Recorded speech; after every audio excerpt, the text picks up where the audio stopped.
की बोलली नारी विकिता गोरस घ्या म्हणे हरी देखिला डोळा बैसला म्हणी तोची वदनी उच्चारी आपुलियाचा विसर भोळा आपुलियाचा विसर भोळा गोविंदू कळा कवतुके देखिला डोळा बैसला म्हणी तोची वदनी उच्चारी तुका म्हणे हसे जन तुका म्हणे हसे जन नाही कान तय ठाई देखिला डोळा बैसला म्हणे तोची वदनी उच्चारी विठोबा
देखिला डोळा बैसला म्हणी तोची वदनी उच्चारी प्रस्तुत प्रसंगी कीर्तन सेवेकरिता निवडलेला अभंग जगद्गुरु जगतवंदनीय सर्वांच्या अंतःकरणाचा अधिष्ठान असणारे मौली तुकोबाराय यांचा 4 चरणांचा आणि भगवंताच्या दर्शनाने भारावून गेलेल्या गोपीच्या अंतःकरणाची स्थिती वर्णन करून सांगणारा अशा पद्धतीचा हा अभंग आहे। या अभंगामध्ये मौली तुकोबर आपल्याला काय प्रतिपादन करू सांगतात तत्पूर्वी आपण एकदा संतांना नमन करूया। श्री संतांचे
श्री संतांच्या माता चरणावरी साष्टांग हे करी दंडवत विश्रांती पावलो सांभाळा उत्तरी वाढले अंतरी प्रेम सुख कोणी की भुलली नारी कोणी की भुलली नारी विकिता गोरस घ्या मने हरी देखिला डोळा बैसला मने तोची वदनी उच्चारे.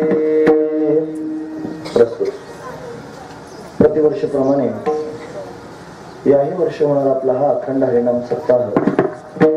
या सप्ताहातील असणारी काल्याची म्हणजे प्रसादाची असणारी कीर्तन रूपी सेवा हे अकारण करुणा वरुणालय भक्तकाम कल्पद्रुम भगवान पांडुरंग परमात्म्याच्या अथांग करुणेने त्याच्या दयेने आणि या सर्व सैनिक मंडळींच्या माध्यमातून आमच्या वाटेला आलेले आहेत. सेवेकरिता निवडलेला अभंग जगद्गुरु तुकोबरायांचा आहे आणि जगद्गुरु तुकोबरा अभंगाच्या माध्यमातून एका गोपीच्या अंतकरणाची स्थिती वर्णन करून सांगतात. काय सांगतात महाराज? महाराज म्हणतात एका गोपीनं भगवान श्यामसुंदराला पाहिलं आणि पाहिल्यानंतर एवढी विभोर झाली महाराज सगळं जगच विसरून गेले. गोरस विकण्याकरिता निघाली होती. दही दूध तूप लोणी त्यांनी माठात भरून डोक्यावर घेऊन जाण्याकरिता निघाली होती. पण भगवंताचं चिंतन करता करता त्यांनी हे सगळंच विसरले मी काय करते आहे.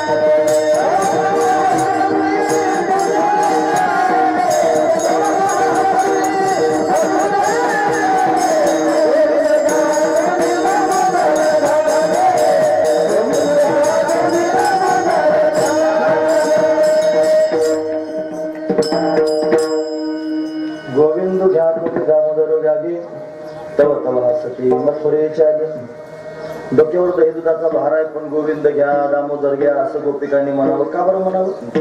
त्याच्या मागचं कारण एवढंच आहे की या सगळ्या गोपिकांच्या चित्तात कन्हैया घर करून बसला. त्याच्यावरून दुसरं काही सुचेच ना अशी अवस्थाच त्यांना प्राप्त झाली. महत्वाची गोष्ट आहे.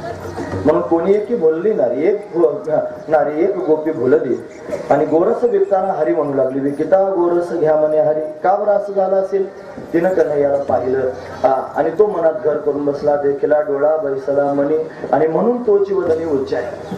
त्याला पाहिल्यामुळे त्यांनी स्वतःचा तिला विसर पडला आणि गोविंदाचं चिंतन करू लागले. आपुलियाचा विसर घोडा गोविंद कळा कवतुके.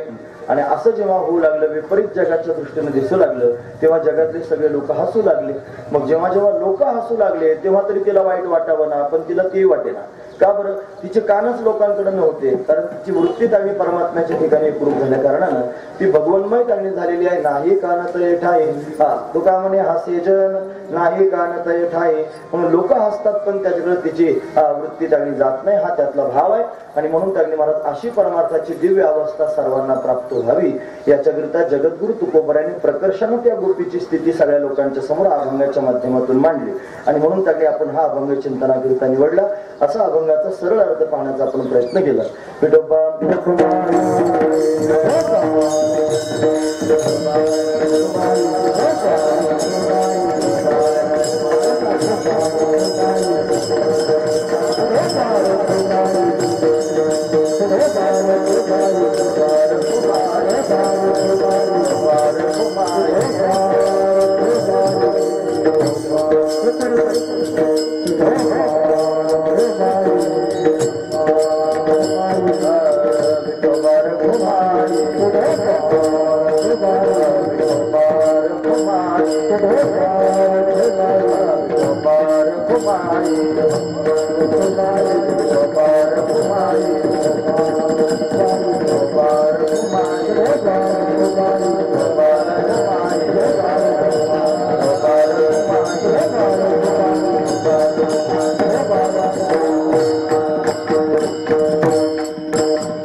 विकिता गोरस घ्या म्हणे हरी देखिला डोळा बैसला म्हणे तोची वदनी उच्चारी. प्रस्तुत आज काल्याचं कीर्तन आहे. आणि काल्याचं कीर्तन म्हटलं की भगवान श्रीकृष्ण परमात्म्याच्या बाललीला वर्णन करून सांगावे असा दंड काय. भगवंताचं चरित्र सर्वांना मोहून घेणार आहे. या चरित्रामध्ये कोणत्याही माध्यमातून प्रवेश केला तरी चालतो. जसे खेळांचं वर्णन करणारा अभंग घेतला चरित्र सांगता येईल, तसं काल्याच्या प्रसंगाचा अभंग घेतला चरित्र सांगता येईल, गोपाळांचं वर्णन करणारा अभंग घेतला चरित्र सांगता येईल, गोपिकांचं वर्णन करणारा अभंग घेतला चरित्र सांगता येईल. मग कोणत्या तरी अभंगाच्या माध्यमातून चरित्रात प्रवेश करायचा. हा जो अभंग आहे चरित्रात प्रवेश करण्याकरिता असतो. म्हणून हा गवळणीपर प्रकरणातील अशा पद्धतीचा अभंग आपण चिंतनाकरिता निवडला. आज लवकर त्याने सेवा सुरू झालेली आहे, म्हणजे तुम्ही सतर्क आहात सगळे. 9 वाजताच आवरून तयार होते, आम्ही 9:15 वाजता आलो, म्हणजे 9:15ला सुरू झाली कीर्तन रूपी सेवा. फार तर फार 11:30 वाजेपर्यंत कीर्तन चालेल, याची सगळ्यांनी नोंद घ्यावी. नाहीतर 11 वाजता जर घड्याळाची तयारी झाली मग घोटाळा होतो ना महाराज, फेकून मारल्यासारखं होतं काहीतरी. त्यापेक्षा आधी कोणी घड्याळ दाखवू नये म्हणून टायमिंग सांगितलेला चांगला असतो. फार तर फार 11:30 वाजेपर्यंत. माझं जर भांडवल त्याच्या आत संपलं तर त्याच्या आत थांबायचं काय नाही. म्हणून 11:30 वाजेपर्यंत तरी निदान आपण भगवंताचं चिंतन करूया. तुम्हा सर्वांच्या सेवेचा हा योग त्याने मोठ्या बळजबरीने जुळून आला. ते सतीश महाराजांना विचार आता कसं काय झालं ते आता सकाळीच पत्रिका पाठवली मी. तिकडे जिथं कीर्तन होतं ना आजचं ठरलेलं, त्यांची पत्रिका छापून आलेली ती त्याला पाठवली मी सकाळी. म्हणलं तिकडे कीर्तन होतं पण याचा त्यांनी गदा फेकायचा कार्यक्रम असा की तू आलाच पाहिजे. आता नाईलाज झाला म्हणून त्यांनी महाराज त्यांनी तुकाराम महाराजांच्या घरात गाठलंच, मला अगदी कोंडून घेतलं खोलीत, म्हणे आलेच पाहिजे. म्हणून आता तुम्हा सर्वांच्या सेवेचा योग जुळून आला. ऐकण्यासारखी लोक होती म्हणून त्यांनी समजून घेतलं, त्यांनी दुसऱ्या कोणाला तरी ती सेवा करण्यास सांगितलं, म्हणून तुम्हा सर्वांच्या सेवेचा योग आला. आज काल आहे, भगवान लीला करतोय, भगवान चरित्र करतोय. त्याचं चरित्र त्याने महाराज जीवनामध्ये आनंद प्राप्त करून देणार आहे. पण आनंदाच्या प्राप्तीकरिता चरित्र त्याने महाराज श्रवण करत जा. हे पहा, आनंद त्याने मिळवणं वेगळं, आनंद भोगणं वेगळं.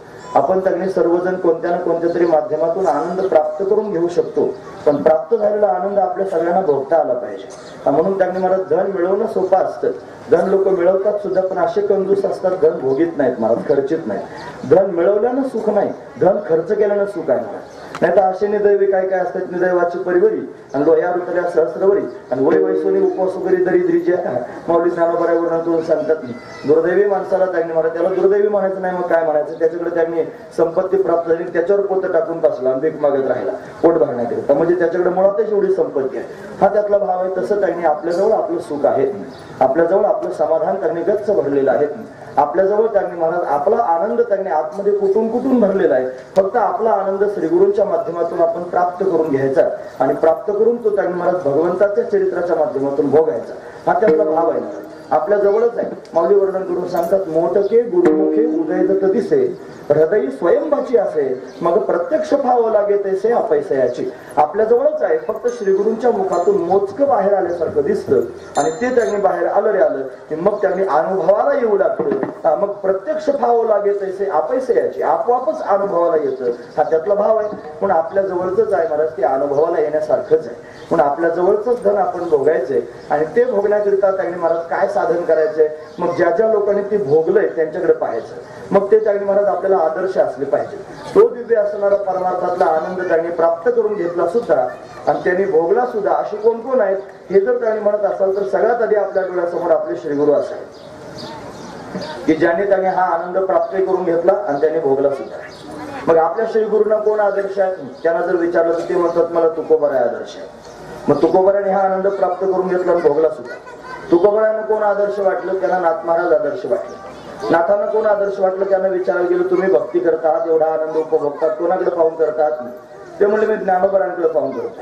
मग ज्ञानोबरांनाच कोणी विचारायला गेलं म्हणजे महाराज तुम्ही एवढा आनंद परमार्थाचा घेतात कोण नेमकं तुम्हाला आदर्श कोण आहे. ते म्हणजे भाष्यकारा ते वाटत असेल. भाष्यकार म्हणजे जगद्गुरु शंकराचार्य. म्हणजे शंकराचार्यांकडे पाहतो ते अद्वैत वेदांती आहेत ज्यांनी त्यांनी महाराज अद्वैत तत्वाचा प्रचार प्रसार करण्याकरिता प्रत्यक्ष भगवान शंकरांना अवतार धारण केला. त्याचं काय सगळ्या लोकांना महिमा कळत नाही. महाराज न करण्याचं कारण असं आहे ज्या लोकांना त्यांनी महाराज धर्माविषयी चाड नाही, ज्या लोकांच्या अंतकरणात धर्माविषयी काही घेणं देणं नाही, ज्यांना त्यांनी महाराज द्वैतही माहित नाही अद्वैतही माहित नाही, अशा लोकांना त्यांनी केलेला परमार्थ त्यांनी केलेला पराक्रम काय करणार आहे महाराज. खरं तर शंकराचार्यांनी दिग्विजय केला. शंकर दिग्विजय म्हणून ग्रंथ प्रसिद्ध आहे. त्यांचं चरित्र तुम्ही बारकाईने बघा. एवढे अधर्मी जन्माला आले होते, एवढा धर्मावर त्यांनी घाला झाला होता. या सगळ्याच्या सगळ्या बंडांना मोडून खाल्लं शंकराचार्यांनी.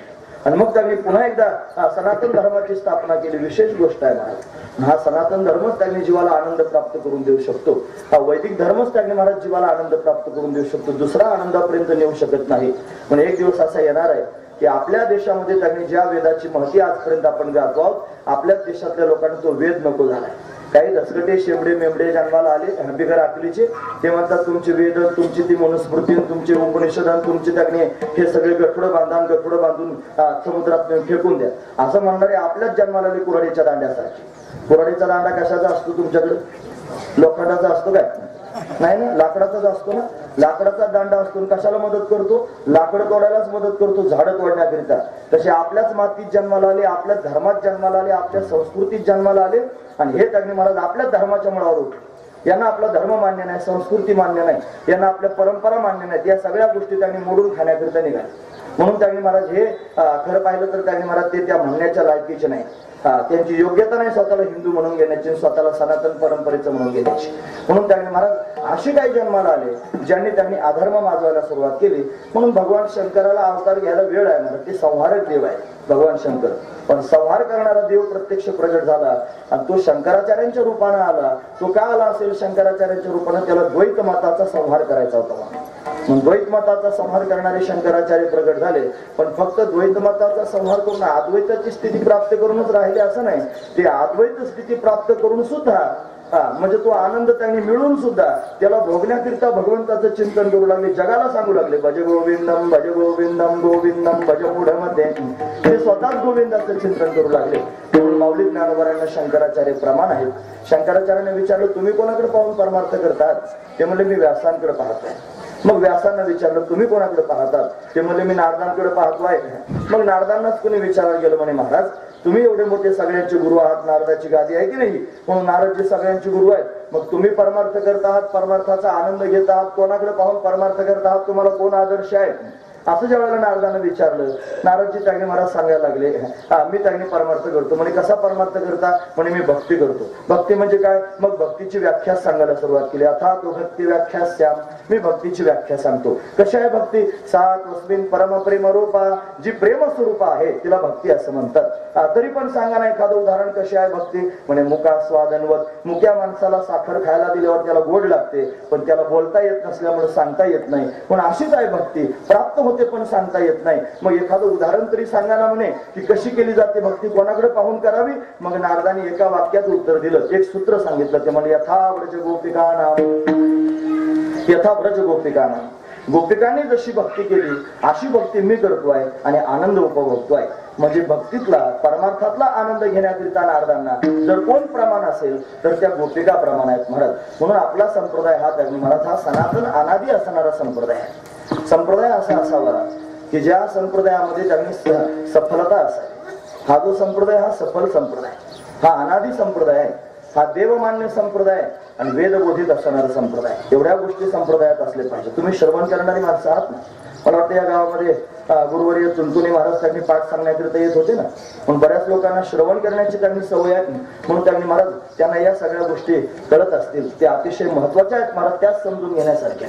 म्हणून तर आपल्या संप्रदायाला त्यांनी हा आदर्श आहे. हा जो संप्रदाय आहे याला अद्वैताची बैठक आहे. म्हणजे अद्वैत स्थिती प्राप्त करून घ्यायची. पण फक्त अद्वैतातच राहायचं असं नाही, ते अद्वैताच्या पलीकडे जाऊन त्यांनी महाराज तो दिव्य आनंद भोगण्याकरिता भगवंताची भक्ती करायची. त्याला ज्ञानोत्तर भक्ती म्हणतात. ती ज्ञानोत्तर भक्ती त्यांनी करणं आणि ती ज्ञानोत्तर भक्ती सांगणं एवढंच आम्हाला गोड वाटतंय.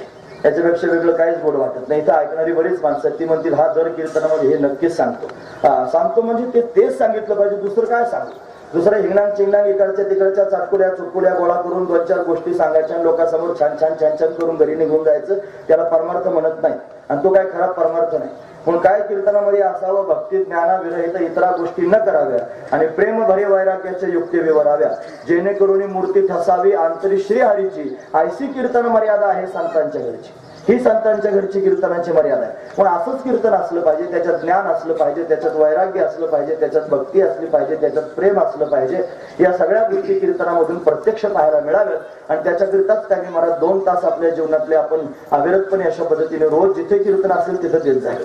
महत्वाची गोष्ट आहे. म्हणून त्या त्यांनी नारदांनी सांगितलं मला गोपिका प्रमाण आहेत म्हणून यथाव्रज गोपिका नाम, गोपिकांनी जशी भक्ती केली तशी भक्ती मला करायला आवडते. मग कोणती भक्ती गोपिकांनी केली असेल हे पण 9 प्रकारच्या भक्ती पाहायला मिळतात. हे श्रवणम कीर्तनम स्मरणम विष्णुपाद सेवनम अर्चनम वंदनम दास्यम सख्यम आत्मनिवेदनम 9 प्रकारच्या भक्ती आहेत. या 9विधा भक्तींमध्ये सर्वात श्रेष्ठ असणारी भक्ती गोपिकांनी केली तिचं नाव आहे आत्मनिवेदन नावाची भक्ती. म्हणजे गोपिकाने स्वतःला भगवंताच्या चरणी समर्पित करून टाकले, स्वतःच काही शिल्लक ठेवलं नाही, स्वतःला विसरल्या आणि विसरून फक्त भगवंताच चिंतन करत राहिल्या. म्हणून या संप्रदायाला गोपिका आदर्श आहे.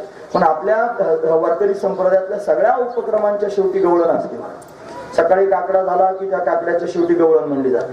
संध्याकाळी हरिपाठ म्हणलं की हरिपाठाच्या शेवटी गवळण असते. भजन झालं की भजनाच्या शेवटी म्हणतात आता घ्या गवळण, म्हणजे गवळण त्यांनी शेवटी घेतात. जुने कीर्तनकार कीर्तनाच्या शेवटी पण गवळण घ्यायचे. आता आहेत की नाही बाबा मला माहित नाही, ते भुसावळकर महाराज, सोपान काका सोमन भुसावळकर, जुन्या लोकांना माहित सुद्धा असते. वयोवृद्ध असणारे कीर्तनकार कीर्तन झाल्यावर गवळण म्हणायचे महाराज. आता नाही म्हणत, पूर्वीची पद्धत होती कीर्तनाच्या शेवटी सुद्धा गवळण म्हणायचे. म्हणून त्यांनी गवळण का घेतली जाते आपल्या संप्रदायात भजनाच्या, हरिपाठाच्या, काकड्याच्या, कीर्तनाच्या शेवटी? त्याचं कारण गवळण हे पूर्णत्व आहे, गवळण ही पूर्ण अवस्था आहे. म्हणून त्यांनी महाराज पूर्णत्व दाखवण्याकरिता गवळण आपण त्यांनी पाहिली पाहिजे. पण ही जी गोपी आहे ती त्यांनी जीवनामध्ये पूर्णत्व देणारी आहे. मग आपण काय प्राप्त करून घेतलं पाहिजे परमार्थाच्या माध्यमातून? आपण सुद्धा सर्वात श्रेष्ठ असणारा भाव प्राप्त केला पाहिजे, त्याचं नाव आहे गोपी भाव. हा गोपी भाव सहजासहजी प्राप्त होत नाही. गोपी होण्याकरिता लुगडं नेसावं लागत नाही, गोपी होण्याकरिता बांगड्या घालाव्या लागत नाहीत, गोपी होण्याकरिता त्यांनी महाराज बाहेरून त्यांनी महाराज स्वतःला सजवलंच पाहिजे असं नाही. गोपी तर अंतकरणाची वृत्ती आहे, गोपी तर अंतकरणातली भावना आहे. म्हणून त्यांनी महाराज स्वरूपाचा बोध प्राप्त करून घ्यावा. आणि हा बोध प्राप्त करून झाल्यानंतर त्यांनी मी मनुष्य आहे, मी अमुक वर्णाचा आहे, मी अमुक आश्रमाचा आहे, या सगळ्या गोष्टी गिळून टाकाव्यात. मी त्यांनी शरीर आहे हा भाव त्यांनी टाकून द्यावा. या शरीर भावाला टाकून त्यांनी मला त्याचा थोडासा वरचा भाव आहे, तो भाव जर कोणता असेल तर जीवभाव. बरेच लोक स्वतःला शरीर समजतात, तुम्ही ऐकतात ना सर्वजण. जाणार आहे मी कृष्ण चरित्रापर्यंत, पण हे तुम्ही शेवटी ऐकायचे नाहीत ना. हे जे आता मी तुम्हाला सांगतोय हे शेवटी त्यांनी सांगायला लागल्यावर म्हणते हा कोणी बोलावला होता आणि कशा करता बोलावला तर दुसरा कोणी सापडला नाही का, असं त्याच्यात जोडे असा त्यांनी भाव आहे माझा. म्हणून देहभाव जवळजवळ त्यांनी महाराज समाजामध्ये जर आपण पाहिलं तर 90% लोक देहभावातच राहतात. देहभाव स्वतःला शरीर समजतात. सांसारिक लोक स्वतःला शरीर समजते, त्याच्यात काय नवल आहे. परमार्थ करणारे लोक स्वतःला शरीर समजूनच वागतात. महत्वाची गोष्ट ऐकतात ना तुम्ही सगळेजण. परमार्थ करणारी माणसं सुद्धा स्वतःला शरीर समजूनच वागतात. परमार्थिकाने तरी देहभाव टाकावा, नाही तर शरीराला धरून टाकले मी असा, मी काळा, मी गोरा, मी उंच, ना असं त्यांनी भाव. तोंडाने ब्रह्मज्ञान सांगणारा माणूस जर थोडा कुरूप असला ना, जरा थोडा असा रंगाने काळा असला, थोडासा जरा उंच असला, त्याला फक्त ब्रह्मज्ञान सांगतोय कंबर बांधून लोकांच्या समोर, आणि तो त्यांनी थोड्या रंगाने डाऊन असला त्यामध्ये मुंगळे एवढं फक्त म्हणून बघा तुम्ही काय होतं. त्याच्या ब्रह्मज्ञानाची माती होते आणि तो म्हणतो मला मी म्हणजे स्वतःला काळा समजतो. ते समोरचं मुंगळ्या म्हणलं म्हणून बावळलं ना महाराज. म्हणजे स्वतःला त्यांनी देह समजून वाटचाल सुरू आहे, स्वतःला शरीर समजून वाटचाल सुरू आहे. म्हणून त्यांनी महाराज हा देहभाव निघून जावा. याच्यापेक्षा श्रेष्ठ भाव आहे महाराज जीवभाव. तो जीव त्यांनी कळावा, जीवभाव त्यांनी अशा पद्धतीने जाणावा आणि मी जीव नाही हे समजून त्यांनी महाराज पुढे ढकलावं. त्याच्यापेक्षा श्रेष्ठ भाव आहे आत्मभाव. मी आत्मा आहे. नैनं छिन्दन्ति शस्त्राणि नैनं दहति पावका न चैनं क्लेदयन्त्यापो न शोषयति मारुतः न जायते म्रियते वा कदाचिन् नायं भूत्वा भविता वा न भूयः अजो नित्य शाश्वतोऽयं पुराणो न हन्यते हन्यमाने शरीरे. शरीराचा नाश झाल्यानं माझा नाश होत नाही, असा मी आत्मा आहे असं जाणावं. आणि फक्त आत्मा आहे असं जाणून थांबू नये, तर श्रीगुरूंच्या माध्यमातून मी आत्मा ब्रह्मरूप आहे असा अद्वैत बोध प्राप्त करून घ्यावा, व्यापक बोध प्राप्त करून घ्यावा. मग कळेल की ते ब्रह्म मी आहे. आणि मग त्यांनी व्यापक स्थिती प्राप्त झाली की त्या ब्रह्मबोधावर स्थिर झाल्यानंतर ब्रह्मानंद प्राप्त होईल. पण साधू संतांना ब्रह्मानंद सुद्धा प्राप्त करून घेऊन तिथपर्यंत थांबावं असं वाटत नाही. त्याच्या पुढचा आनंद आहे, त्या आनंदात त्या आनंदाचं नाव आहे प्रेमानंद. त्याच्या पुढचा भाव आहे हा जो ब्रह्मभाव आहे, या ब्रह्मभावापेक्षा श्रेष्ठ असणार एक भाव आहे, त्याचं नाव आहे प्रेमभाव. आणि हा प्रेमभाव जर कोणाजवळ पाहायला मिळाला असेल तर या प्रेमभावाच्या अग्रगणी जर कोण असतील तर गोपिका आहेत महाराज. पण गोपिकांजवळ तो भाव प्रत्यक्ष पाहायला मिळाला म्हणून त्या भावाला अजून एक नाव प्राप्त झालं गोपीभाव. गोपीभाव किंवा प्रेमभाव, हा प्रेमभाव जगणे अतिशय श्रेष्ठ असणारा भाव आहे. पण गोपिकांकडे पाहून परमार्थ करत जावा. आपल्या सगळ्यांना जर परमार्थच करायचा असेल तर आपल्या परमार्थाला कोणीतरी आदर्श आपल्या डोळ्यासमोर असावं. आणि कोण आदर्श असावं तर आपल्या सर्वांच्या परमार्थाला गोपी आदर्श असावं. म्हणून त्यांनी त्या परमार्थाला प्रतिरूपानं प्राप्त करून घेण्याकरिता गोपिकांचा अट्टहास होता. या गोपिकांनी वृंदावनामध्ये यमुनेच्या काठावर वालुकामयी असणारी कात्यायनी मातीची मूर्ती तयार करावी. भगवती सतीच्या शरीराचे खंड खंड झाले आणि त्या खंडांमधून तिच्या मस्तकावरचे केस वृंदावनात जाऊन पडले आणि ते केस तिथे पडले म्हणून तिथं शक्तिपीठ तयार झालं. त्या शक्तिपीठाचं नाव आहे कात्यायनी पीठ. म्हणून कात्यायनी माता तिथे वास्तव्य करते. या गोपिकांनी कात्यायनी मातेची उपासना सुरू केली. वालुकामयी मूर्ती तिची तयार करावी, तिची उपासना करावी. कात्यायनी महामाई महायोगिन्यधीश्वरी नंद गोपसुतम देवी पतिन्मे कुरुते नमः. तो नंदराजाचा मुलगा आमचा पती व्हावा असं त्यांनी महाराज गोपिकांच्या मनातला भाव आहे. तुम्ही ऐकतात ना सर्वजण. महत्वाचा मुद्दा लक्ष करू. काय तुम्हाला काही नवीन वाटतंय का काय हे मला समजना.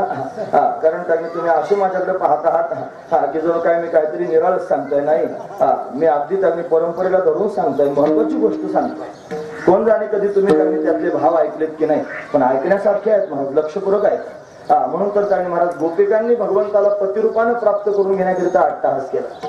मग आता जरा विचार करण्यासारखी गोष्ट आहे. परमात्म्याचं वय आहे 9 वर्षाचं. 9 वर्षाचं. आणि गोपिका कुमारी काय तर उपवर झालेल्या आहेत, लग्नाला आलेल्या आहेत. मग लग्नाला आलेल्या मुलींना त्यांनी 9 वर्षाच्या मुलाला पाहून असं वाटेल का हा आपला नवरा व्हावा. 9 वर्षाचा मुलगा म्हणजे 4थीत जाणारा मुलगा. मग कोणत्या एखाद्या मुलीला असं वाटलं सांगा बरं 4थीतल्या मुलाला नवरा करून घ्यावा म्हणून.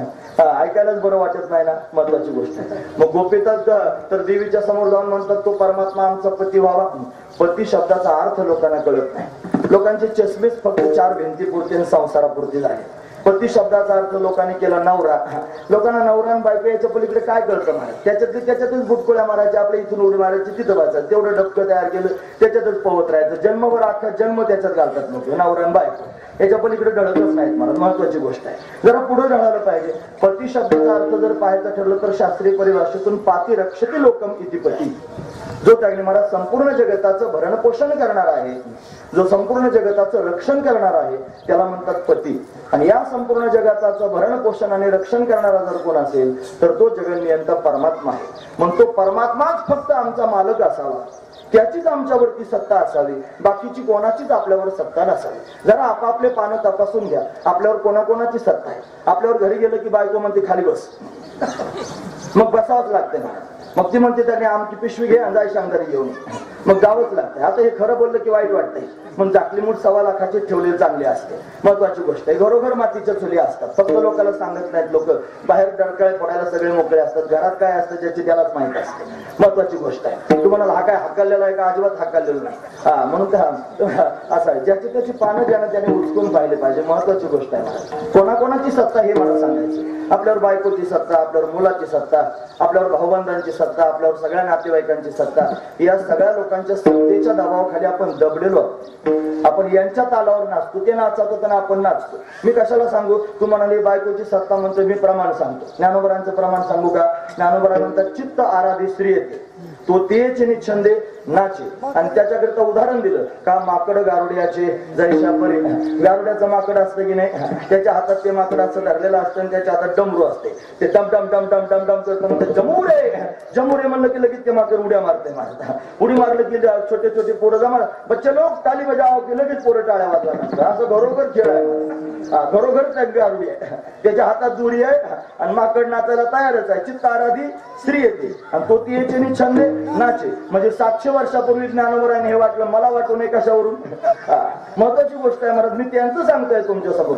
बऱ्याच वेळेला जर प्रमाण सांगितलं नाही तर अंगावर बाला येण्याची दाट शक्यता असते. मग बुवानी कंबर बांधल्यावर आधी प्रमाण सांगायचं आणि मग द्रष्टांचं लोकांच्या समोर पटवून देत जायचे. हा महत्वाचा भाव आहे. लक्षपूर्वक आहे का? काय सांगतोय? अगदी खरं सांगताय. आपल्यावर सगळ्या लोकांची सत्ता, कोणाकोणाची सत्ता डोक्यावर घेऊन आपण फिरतो. साधू संतांना या समाजातली जगातली सत्ता त्यांनी महाराज आवडली नाही. त्यांना आवडली सत्ता परमात्म्याची. ते म्हणतात प्रपंच व सरो चित्त तुझे पायी ऐसे करिगा पांडुरंगा शुद्ध रंग वावे रंगा पुरे पुरे आता नको दुजियाची सत्ता लटके ते फेडा तुका म्हणे जाय पिडा पुरे पुरे फार झाला किती दिवस या लोकांची सत्ता माझ्यावर सहन करू यांची कोणाचीच सत्ता माझ्यावर नसावी फक्त तुझी सत्ता माझ्यावर असावी असं ज्याला वाटतं तो परमात्म्याला पती रूपाने स्वीकारण्याकरता तयार आहे हा त्यातला भाव आहे म्हणून त्यांनी परमात्मा पती व्हावा म्हणजे काय व्हावा परमात्माच माझा मालक असावा माझ्यावर परमात्म्याचीच मालकी असावी दुसरी कोणाचीच नसावी म्हणून पाती लोक मिती पती म्हणून परमात्मा पती म्हणून कात्यायिनी महामाये महायोगिन्यधीश्वरी नंद गोपसुतम देवी पतिमे कुरुते नमः तो आमचा पती व्हावा हा त्यांच्यातला भाव आहे म्हणून परमात्म्याला पती रूपाने प्राप्त करून घेण्याकरिता गोपिकांनी साधना केली त्यातला भाव आहे का गोपिका म्हणजे त्यांनी महाराज आपण घडीवर असा विचार करूया की परमात्मा पती रूपाने प्राप्त करून घ्यायचा आहे परमात्माच पती होऊ शकतो जीवरूपी स्त्रीचा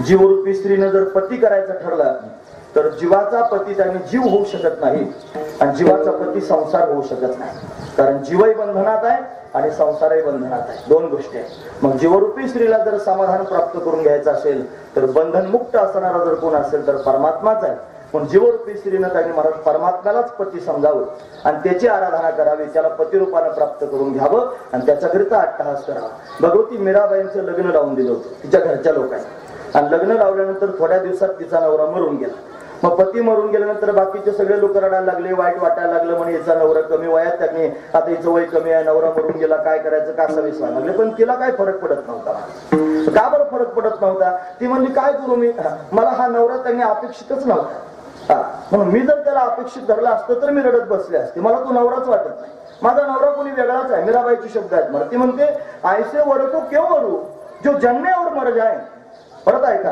ऐसे वर को क्यों वरू जो जन्मे और मर जाए वरवरू गोपाल को महाराज चुडलो अमर होय जाए असा नवरा का करू जो जन्माला येतो आणि मरतो नवरा तर असा केला पाहिजे जो त्याने महाराज अमर असेल म्हणून मारो चुडलो म्हणजे माझं सौभाग्य अमर होऊन जाईल असा नवरा केला पाहिजे आणि असा नवरा जर जगात कोण असेल तर फक्त जगन्नियंता परमात्माच आहे म्हणून त्या परमात्म्याला पती रूपाने प्राप्त करून घेण्याकरिता त्याची मालकी आपल्यावर असावी याच्याकरिता जो अट्टहास करतो तो खऱ्या अर्थानं गोपी भावावर आरूढ झालेला आहे आणि जो गोपी भावावर आरूढ झाला त्याच्या चित्तामध्ये फक्त परमात्माच वास्तव्य करतो आहे म्हणून हा गोपी भाव त्यांनी महाराज अभ्यासण्यासारखा आहे हा विचारात घेण्यासारखा आहे म्हणून काल्याच्या कीर्तनांमधून भगवंताचं चरित्र सांगत असताना या गोपिकांना जरा सर्वांच्या समोर स्पष्ट केलं पाहिजे महत्वाची गोष्ट आहे पण या गोपिका भगवंतावर प्रेम करणारे आहेत भगवंताच्या प्राप्तीकरिता अट्टहास करतात या सामान्य नाहीत महाराज यांनी कल्पची कल्प तपश्चर्या केलेली आहे या तपश्चर्याचा परिणाम त्यांनी परमात्मा त्यांना प्राप्तही झाला आणि प्राप्त झाल्यानंतर विचारलं काय पाहिजे तुम्हाला म्हणजे देवा काय नको आहे सगळं मिळालं स्वरूपाचा बोध प्राप्त झाला व्यापक त्यांनी स्थिती प्राप्त झालेली ब्रह्मबोध प्राप्त झाला ब्रह्म शब्दाचा अर्थ जर पाहायचा ठरला व्याकरणाच्या दृष्टीने जर पाहिलं तर व्रीही नावाच्या धातूपासून ब्रह्म हा शब्द तयार झाला व्रीही व्यापकत्वे जे व्यापक आहे त्याला ब्रह्म म्हणायचं ज्याच्यामध्ये देशभेद नाही ज्याच्यामध्ये कालभेद नाही ज्याच्यामध्ये वस्तुभेद नाही मग देश काल वस्तू भेद मावळला आणि आत्मा निर्वाळला विश्वाकार अशी अवस्था जिथे आहे ते त्यांनी व्यापक असणारं ब्रह्मस्वरूप आहे म्हणून या ब्रह्मस्वरूपाला त्यांनी प्राप्त करून काहीच मिळवायचं शिल्लक राहत नाही आणि अशा स्थितीत गेल्यानंतर त्यांनी महाराज जर काय शिल्लक असेल तर त्या ब्रह्मस्वरूपाला भोगणं तेवढं शिल्लक राहतं म्हणून त्या स्थितीत गेलेल्या साधू संतांनी तपश्चर्या करून भगवंताला प्रसन्न करून घेतलं तो प्रसन्न झाला त्यांच्या समोर आला आणि आल्यानंतर त्याने विचारलं काय पाहिजे म्हणे काय मिळवायचं शिल्लक राहिलंच नाही मग आता काय करायचं तुझा संग प्राप्त करून घ्यायचा आहे तू सगुण साकार होऊन यावं मी भक्त तू देव ऐसे करे असं काहीतरी कर आणि तू त्यांनी गोपिकांवर प्रेम करणारा कन्हैया तू त्यांनी प्रत्यक्ष रूप धारण करून दावे रूप मज गोपिका ठेवीन चरणावरी माथा तुझ्या चरणांवर मस्तक ठेवीन तुला पाहिन आलिंगन देईन एवढंच मला वाटतंय असं म्हटल्यावर भगवान तथाच तू म्हटला मग येतो म्हणला तुमच्याकरिता आता द्वापार युगामध्ये तो परमात्मा द्वापार युगात यांच्याकरिता यायला तयार झाला हे अतिशय श्रेष्ठ आहेत महाराज म्हणून अनेकांनी तपश्चर्या केली त्या तपश्चर्याचा परिणाम म्हणून काही गोपाळ झाले काही गोपी झाल्या काही गायी झाले काही त्यांनी महाराज हरण झाले कोणी वानर झाले कोणी वृक्ष झाले कोणी दगड झालं कोणी माती झालं कोणी पाणी झालं कोणी वेली झालं या सगळ्या रूपांमध्ये तपस्वी जन्माला आले व्रजभूमीमध्ये आणि आता परमात्म्याच्या प्राकट्याची त्यांनी वाट पाहू लागले मग परमात्मा येत असतो निमित्त करून यांच्याकरताच देवाला यायचंय पण निमित्त करायचंय काय निमित्त केलं पृथ्वीवर पापाचा भार वाढला महाराज शुक्राचार्य जन्माला आले, कंस जन्माला आला, त्याचं लग्न झालं, त्याच्या सासऱ्याचं नाव जरासंध. तो तरी काय चांगला होता का? वाईटच होता महाराज. या जरासंधानं कितीतरी राजांना बंदीखान्यात टाकलं, सर्वांचा छळ केला. असा जरासंध या सासऱ्या जावयानी मिळून सगळ्या जगाला त्रास द्यायला सुरुवात केली. याने सगळ्यात आधी त्यांनी महाराज ब्राह्मणांचं छळ करायला सुरुवात केली. असंच आहे, याने त्यांनी महाराज गोमातेचा छळ करायला सुरुवात केली आणि यांनी भक्तांचा छळ करायला सुरुवात केली. अधर्म जेव्हा जेव्हा वाढतो त्या अधर्माच्या डोळ्यात हे तिघे जण सलत असतात. अधर्माच्या डोळ्यामध्ये 3 सलतात. तुम्ही ऐकतात ना सर्वजण? अधर्माला ब्राह्मण अजिबात आवडत नाही महाराज, अधर्माला गाय आवडत नाही आणि अधर्माला भक्त आवडत नाही. जो अधर्मी असेल ना त्याला त्यांनी ब्राह्मण दिसला की त्याची तळपायाची आग मस्तकाला जाते. आज ब्राह्मण म्हणलं की लोकांना अलर्जी झाली ब्राह्मण शब्दाची. काय करतात ब्राह्मण हेच मला कळत नाही. अरे ज्यांनी वेद त्यांनी आपल्या मुखामध्ये जपून ठेवला, लोकांनी कितीतरी वेळेला वेदावर घाले घातले पण तो त्यांनी बुडू दिला नाही, त्यांनी जपून ठेवला महाराज वेद, मुखोद्गत करून ठेवला वेद. हे त्यांचं सामर्थ्य आहे. पण सगळेच काय ब्राह्मण वाईट आहेत? त्या सगळ्यांवरच आपण घाला घालायचा आणि कोणी आपल्याला अधिकार दिला लोकांच्या उचापती करायच्या? आपल्या घरच्या भाकरी खायच्या आणि लोकांच्या उचापती करीत हिंडायचं. लोकांना एवढाच धंदा महाराज. भाकरी खायच्या घरच्या लोकांच्या खलबत्ती कुटीत बसायची. काय पडलं त्याच्या वाचून? ब्राह्मणाची निंदा करून पापाचं भागीदार होण्यापेक्षा आपलं आपलं पावानं काय चाललंय ते त्याच्या आणि वाईटाचा विचार करून जीवन जगण्यापेक्षा आपल्या चांगलं करण्याचा विचार जर केला तर आपलं निदान चांगलं तरी होईल. जर त्याचं वाईट करता करता त्याचं आपल्याच्याने वाईट होत नाही आणि आपलंही चांगलं होत नाही, कशाला घोटाळे गाडीत बसायचं? म्हणून लोक असेच आहेत ना. मग त्याने ब्राह्मण आज लोकांना नको वाटतो, गोमाता तर नकोच वाटते महाराज. आता तुम्ही कालच पाहिलं केवढा नगर तुम्ही पेपर वाचले असते, म्हणजे मारू घातले महाराज लोक. म्हणून त्यांनी अशी अवस्था पाहायला मिळते, म्हणजे गाय पण नको.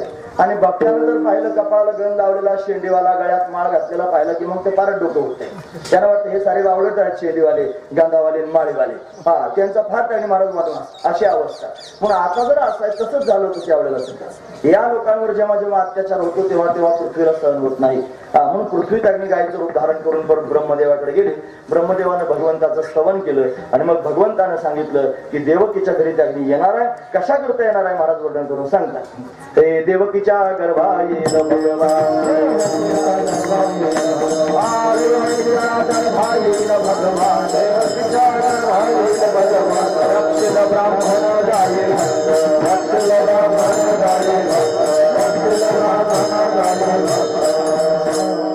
तुम्हाला वाटलं हे मनगडन सांगते नाही का गायी ब्राह्मण भक्त प्रमाण आहे. देवकीच्या गर्भा येईल भगवान, रक्षील ब्राह्मण, गायी, भक्त तिघांचीच नावं घेतली. कारण या तिघांच्या जवळ धर्म विशेष रूपाने राहतो.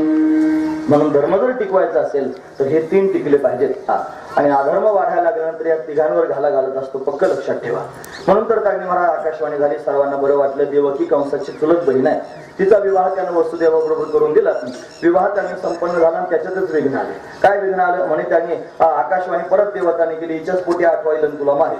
मग कंसानं त्यांनी अशा पद्धतीनं देवकीला मारहाण करायला सुरुवात केली. मारून टाकतो म्हणला देवकीला वसुदेवानं हात धरला.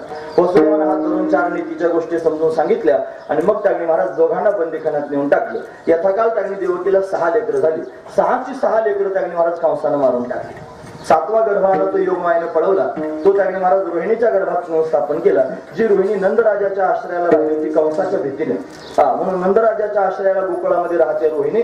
7व्या महिन्याचा गर्भ तिथे नेऊन त्यांनी पोहोचवला. लोक म्हणतात असं कुठं गर्भ नेऊन घालतायत इकडून तिकडं. आता विज्ञानाने सिद्ध केलं आणि टेस्ट ट्यूब बेबी, मग सगळ्यांच्या बोलत्या बंद झाल्या महाराज.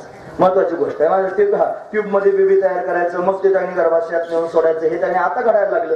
म्हणजे इकडचा गर्भ तिकडे नेऊन घालता येतो. हे आमचं तुमचं विज्ञान आता तयार झालेलं आहे. आमच्या साधू संतांचं तंत्रज्ञान जुनं आहे.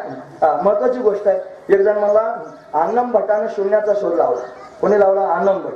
त्याने शून्याचा शोध लावला म्हणला. मग तो अन्नम भट्ट तर आताच आहे. मग तुमच्या रावणाला 10 डोके होते, 10 मुंडके होते, हे तुम्ही मनगडण कशाला सांगता? म्हणलं रावणाला 10 मुंडके होते हे सांगणारा अन्नम भट्टाच्या आधीच आहे.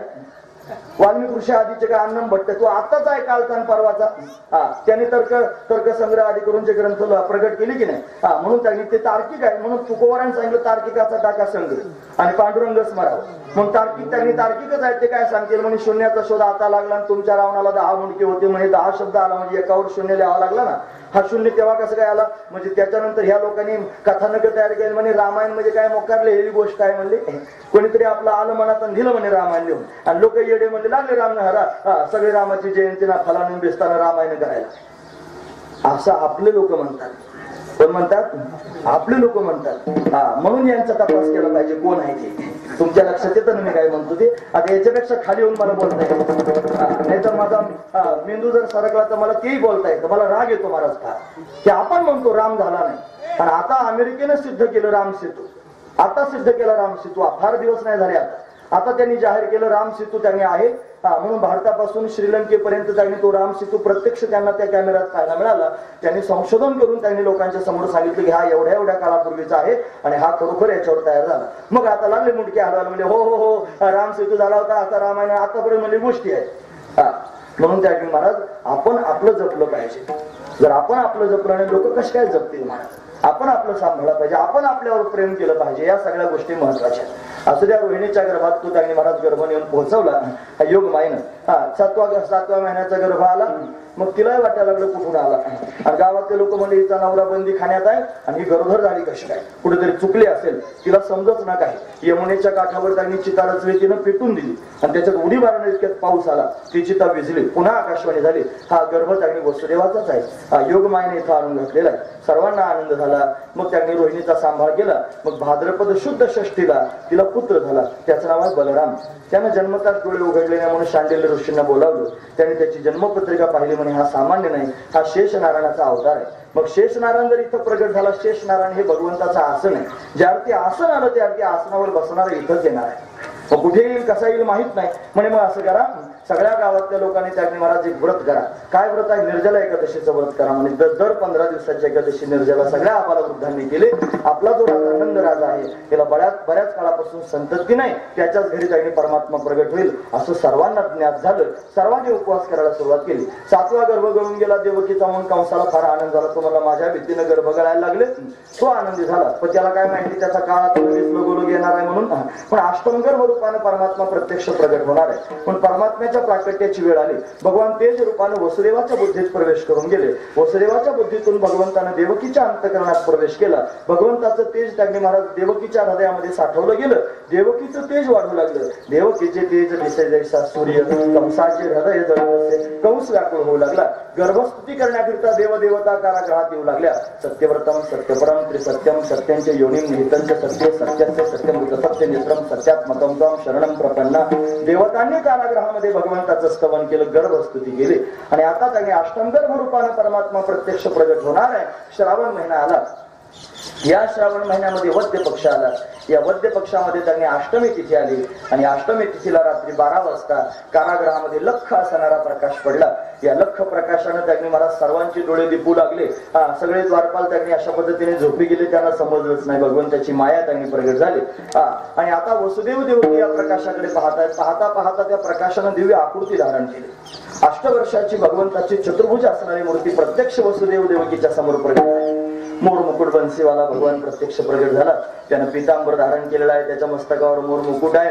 दैदिप्यमान असणारा हा परमात्मा प्रत्यक्ष प्रगट झाला. वसुदेवाने डोळे भरून पाहिलं आणि पाहिल्यानंतर त्याने महाराज विचारायला सुरुवात केली, देवा तुझ्या प्राप्तीकरिता सगळे लोक तपश्चर्या करतात, साधना करतात, अनुष्ठान करतात, वेगवेगळ्या पद्धतीने स्वतःला झेजवतात, त्यांना तू सहजासहजी भेटत नाही. आणि मी काहीच साधना केली नाही, कोणतंच तप केलं नाही, तू कसं काय मला भेटायला आलास, माझ्या समोर कसं काय प्रगट झालास सांग. भगवान हसले, म्हणले तपश्चर्याशिवाय मी भेटतच नाही. कारण तपे विन दैवत दिदला विन प्राप्त. तपश्चर्याशिवाय दैवत प्राप्त होत नाही. देव जर प्राप्त करून घ्यायचं असेल तर तपश्चर्याच असली पाहिजे. असं सांगायला लागल्यावर पण आपले पानं उचकीत जायचे की आपल्या जीवनात किती तपश्चर्या आहे. जर देवच पाहिजे असेल आणि देव भेटावा असं वाटत असेल आणि स्वतःला फार कौतुकानं हरिभक्तीपरायण म्हणून घ्यावं वाटत असलं ना तर आपले पानं नक्की उचकायचे की आपल्या जीवनामध्ये भगवंताच्या प्राप्ती करता तपश्चर्या आहे का.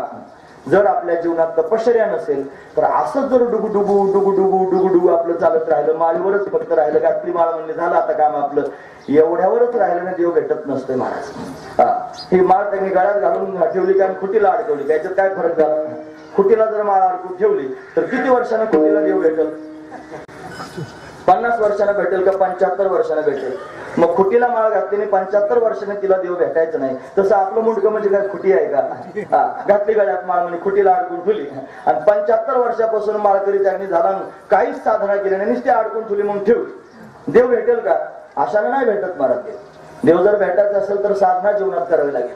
हे बघ, खरं बोललं की जरा त्रास होतो. निरचं दूध जर प्यायला दिलं तर हगवण लागते. तसं खरं बोलल्यावर सुद्धा असा कार्यक्रम होतो. मग खऱ्यावर आलं की तकलीफ होते. तुम्हाला बरं आला तूच खरं सांगायला.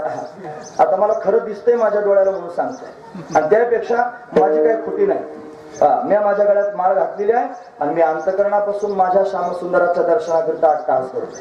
माझे काय पानं उचकायची आवश्यकता नाही. मला माहिती आहे, मला कळतंय म्हणून मी लोकांच्या समोर सांगतोय. हे मला माहिती आहे म्हणून मी सांगतोय. नाहीतर फक्त लोकांच्या समोर सांगायचं आणि शहाणपणा करून लोकांसमोर छाप करून घ्यायची अजिबात मला तसलं जमत नाही. माझ्या पोटात भाव आहे. मला वाटतं मी भगवंताच्या प्राप्तीकरिता अट्टहास करतोय ना, सगळ्या लोकांनी असं केलं पाहिजे. मला त्याच्याशिवाय भेटायचं नाही. देव काय बाजारचा भाजीपाला आहे का? असं काय त्यांनी बाजारातला भाजीपाला विकत घ्यावा असं देव भेटत असतो थोडाच. आणि भगवंताच्या प्राप्तीकरिता काही सायास आहे, काही तपश्चर्या आहे, काही साधना जीवनात आहे. आणि आपण जर फक्त एवढ्यावरच अवलंबून असलो तर आपल्या जीवनात काय साधना आहे? आणि साधना नसेल तर देव भेटणार नाही मला. मग वसुदेवाने स्पष्ट शब्दात देवाला सांगितलं, मी काही साधनाच केली नाही, तुम्हाला भेटलाच कसं हे मला सांग. देव मला साधनेशिवाय मी भेटत नसतो. या जन्मातली साधना नाही, मागच्या जन्मातली. मग सत्ययुगामध्ये त्यांनी असताना हा वसुदेव जो होता ना, त्याचं नाव आहे त्यांनी सुतपा. हा सुतपा नावाचा राजा होता. त्याच्या बायकोचं नाव होतं पुरुषणी. या दोघांनी 1000 वर्षाची तपश्चर्या केली. भगवान प्रसन्न झाले. भगवान म्हणले मी तुमच्यावर प्रसन्न झालो. आणि प्रसन्न झाल्यानंतर त्यांनी विचारलं तुम्हाला काय पाहिजे? त्या दोघांनी मला सांगितलं म्हणे देवा तुझ्यासारखा मुलगा व्हावा असं वाटतं. भगवान म्हणले या जगात माझ्यासारखा मीच आहे, दुसरं कोणीच नाही. मग भगवान म्हणले एवढी मोठी तपश्चर्या केली आणि एवढं वरदान मागून घेतलं. तथा असतो तथा असतो तथा असतो 3दा म्हटले भगवान मी तुमच्या घरी पुत्ररूपाने प्रत्यक्ष प्रगट होईल. म्हणून कृष्ण आणि सुतपाच्या घरी भगवान कृष्णीगर्भ होऊन आले. तेच कृष्ण आणि सुतपा तुम्ही पुढच्या जन्मामध्ये कश्यपाने आदिती झालात. मी तुमच्या घरी वामन रूपाने प्रगट झालो. आणि तेच कश्यप आदिती तुम्ही वसुदेव देवकी झालेले आहात. मी तुमच्या घरी कृष्ण रूपाने आलो. म्हणून तुम्हाला दिलेलं वरदान पूर्ण करण्याकरिता मी आलो. मग मी आलो हे सांगण्याकरिताच आलो. आता थांबायला आलो नाही. मग आपली बोली काय होती? तुझ्या घरी प्रगट व्हायचं, मी प्रगट झालो, थांबणार नाही. म्हणून मग मला जायचंय. मला कुठे जायचंय? मग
नंदाच्या घराला गोकुळाला मला नंदराजाच्या घरी गोकुळाला जायचंय. म्हणे देवा एवढा मोठा झाला, 4 हात घेऊन आलास, त्यातला प्रत्येक गोष्टीत बारकाव आहे महाराज. तो जर ऐकायचा असेल तर लांब लचक भगवंताची कथा ऐकली पाहिजे. आता सध्या कथा चालू आहे आमची कापूरवाडीला आणि अख्खा भागवत नाही, फक्त दशमस्कंद कथा आहे. आणि हे जे दशमस्कंद आहे ना, हा त्यांनी फार गोड आहे, मला फार अप्रतिम आहे. त्याच्यात भगवंताच्या लीला आहेत. आणि फक्त लोक गोष्टी ऐकूनच समाधानी होतात. देव जन्माला आला, रांगायला लागला, उभा राहायला, पळायला लागला. त्याच्या प्रत्येक गोष्टीत त्यांनी मला भाव आहे. का रांगतोय, का उभा राहतोय, का पळतोय, का चालतोय, का बरं लोणी खातोय, का चोरी करतोय, का खोडी करतोय, या सगळ्या गोष्टी महत्वाच्याच आहेत. नंदराजाच्याच घरी का, दुसरीकडे का बरं कुठे नाही. तिकडे त्यांनी होताना बरसाण्यामध्ये त्यांनी आणखी त्यांनी गवळी नव्हते का तिकडे राहिले, त्यांच्या घरी का नाही, नंदाच्याच घरी का. या बऱ्याच गोष्टी पाहण्यासारख्याच आहेत, विचारच घेण्यासारख्या. म्हणून त्यांनी दशमस्कंदच सांगत राहा. वाटतं फार गोड आहे दशमस्कंद. आता आमच्या जवळ निमगाव वाघा तुम्ही आले असाल कदाचित तिथं. दशमस्कंदात 2 भाग आहेत, पूर्वार्ध आणि उत्तरार्ध. या दशमस्कंदामध्ये 90 अध्याय आहेत. त्यातले 9 दिवसामध्ये फक्त 45च अध्याय सांगून जायचे 9 दिवसात, बाकीचं राहून गेलं तसंच सांगायचं. म्हणजे एवढे बारकावे त्याच्यात गच्च भरलेले आहेत. महत्वाची गोष्ट आहे, ज्याला देवाच्या दयेनं मोकळीक मिळाली असेल, प्रपंचाच्या जबाबदाऱ्या सुटल्या असतील आणि आपल्यापासून काहीच अडत नाही, घरच्या लोकांचं याची जाणीव झाली असेल, त्यांनी खरोखर मोकळा वेळ देऊन कथा श्रवण करावी. या कथा जीवनात आनंद प्राप्त करून देणारे आहेत. आम्ही ठरवलंय आता 4 महिन्याची कथा करायची. 4 महिने सलग कथा सांगायची. 4 महिने, जर त्याच्यापेक्षा जास्त वेळ लागला तर जास्त सांगत राहायची, पण ती करीतच राहायची कथा. का बरं? त्याच्यातले सगळे भाव आवरायचंच नाही स्वतःला. आता तुमच्याकडे टायमिंग आहे की नाही, 11:30 मी थांबवलं म्हणून सांगितलं. आता काही झालं तरी मला 11:30 थांबावं लागलं, म्हणजे त्यांनी मला मर्यादा आली की नाही. अशी कथा करायची ज्याच्यात मर्यादाच नसली पाहिजे. सांगत राहायचं ऐकणाऱ्यांनी सुद्धा ऐकत राहायचं. मग त्यांनी एवढं आयुष्य देवानं आपल्याला दिलं, त्यानं फुकट दिलेलं आहे. मग त्याच्याकरिता त्याच्यातले 4 महिने आपण देऊ शकत नाहीत का? मग जेव्हा असेल तेव्हा कळेल तुम्हाला सगळ्यांना, आणि तेव्हा नक्की 4 महिने जीवनातले देऊनच टाका चातुर्मास, आणि अखंड भगवंताची कथा श्रवण करा. बघा त्यात काय काय भाव आहे.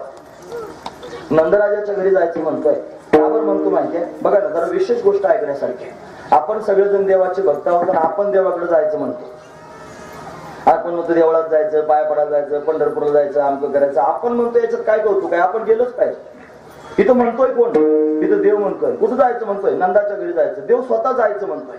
आपण जायचं म्हणणं हे स्वाभाविक आहे, आपण गेलोच पाहिजे.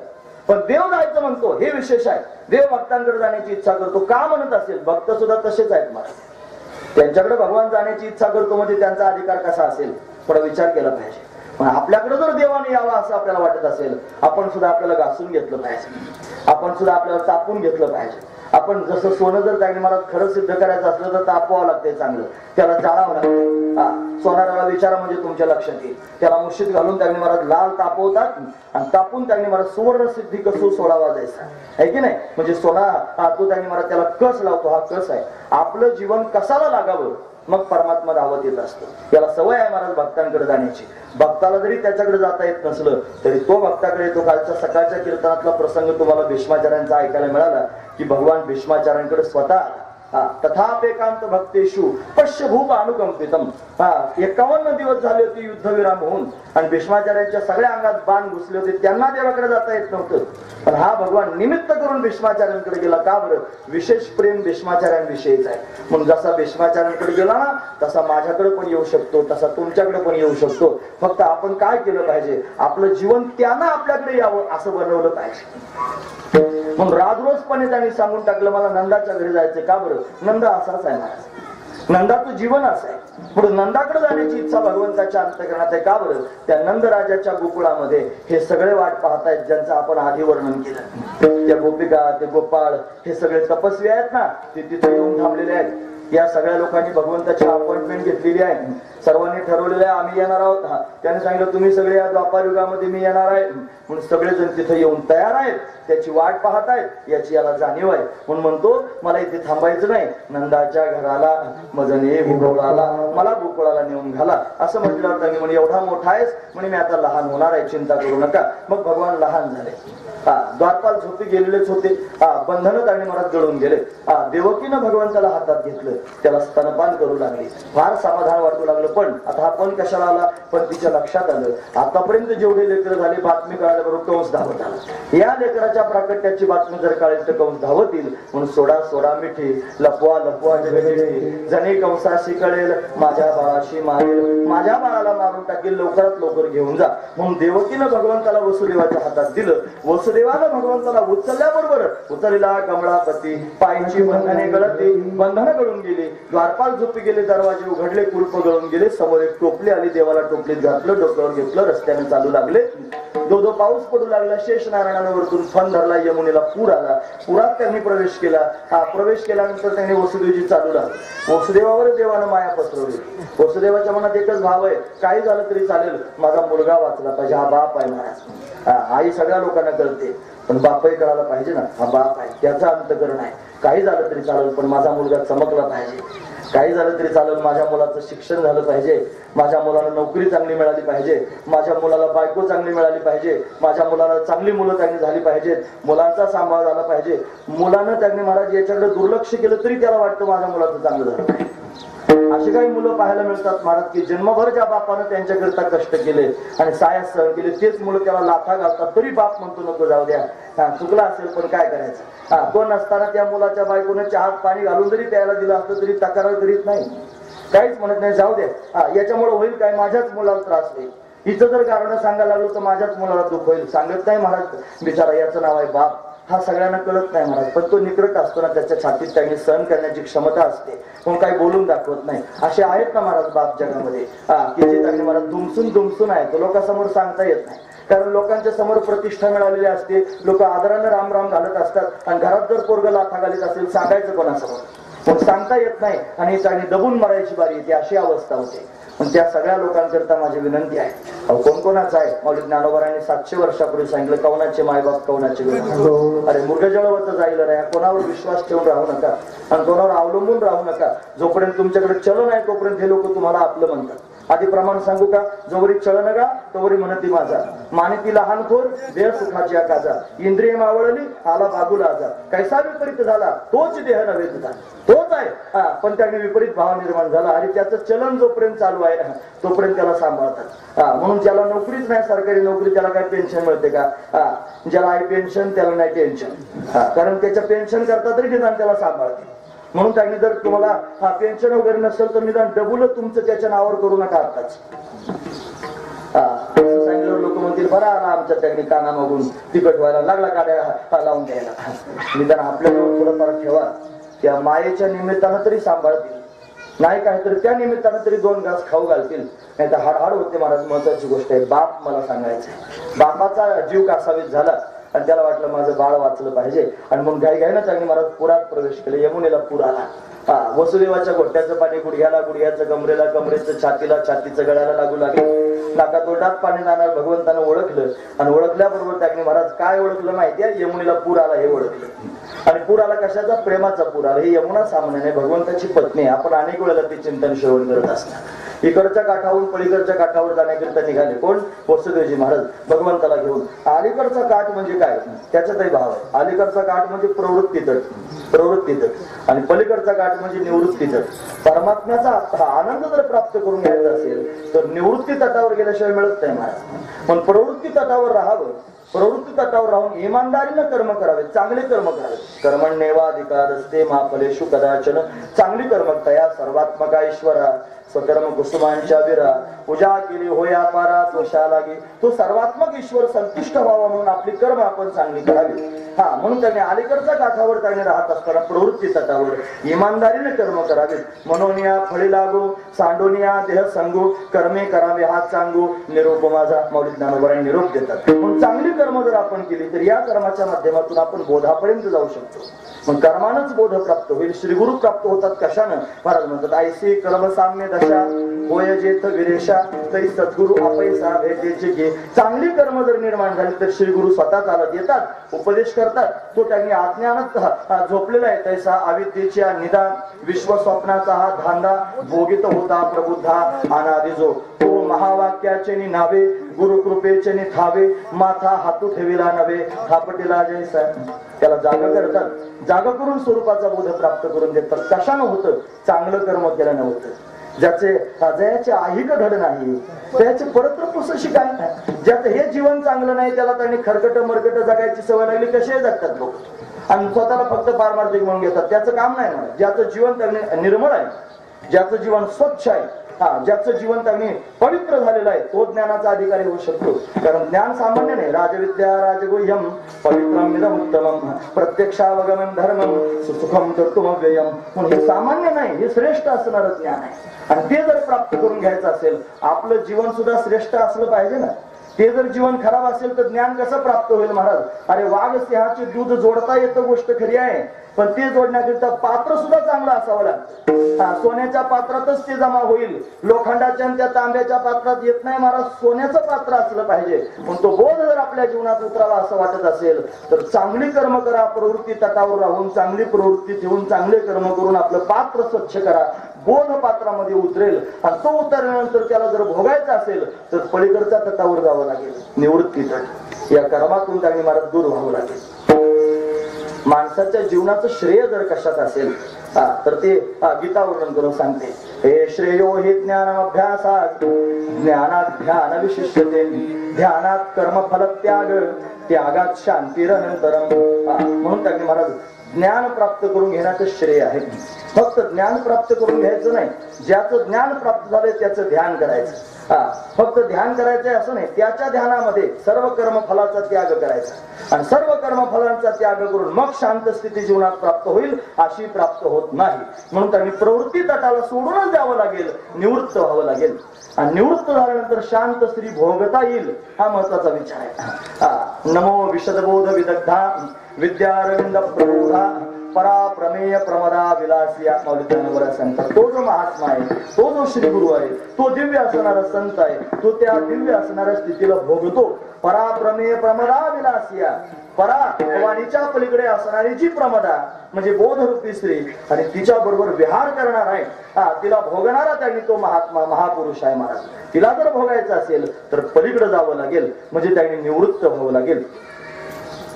बघा आता नुसती यमुना सांगायची ना, अलीकडचा तट आणि पलीकडचा तट, तरी त्याच्यात एवढा वेळ गेला. मग त्यात एवढे भाव आहेत, ते लक्षपूर्वक ऐकले पाहिजे. आता तुम्ही चांगला ऐका, फार गोड वाटतं मला. ऐकणारे माणसं दिसले का फार समाधान होतं महाराज. असं वाटतं फार आनंद होतोय, सगळे लोक ऐकतात.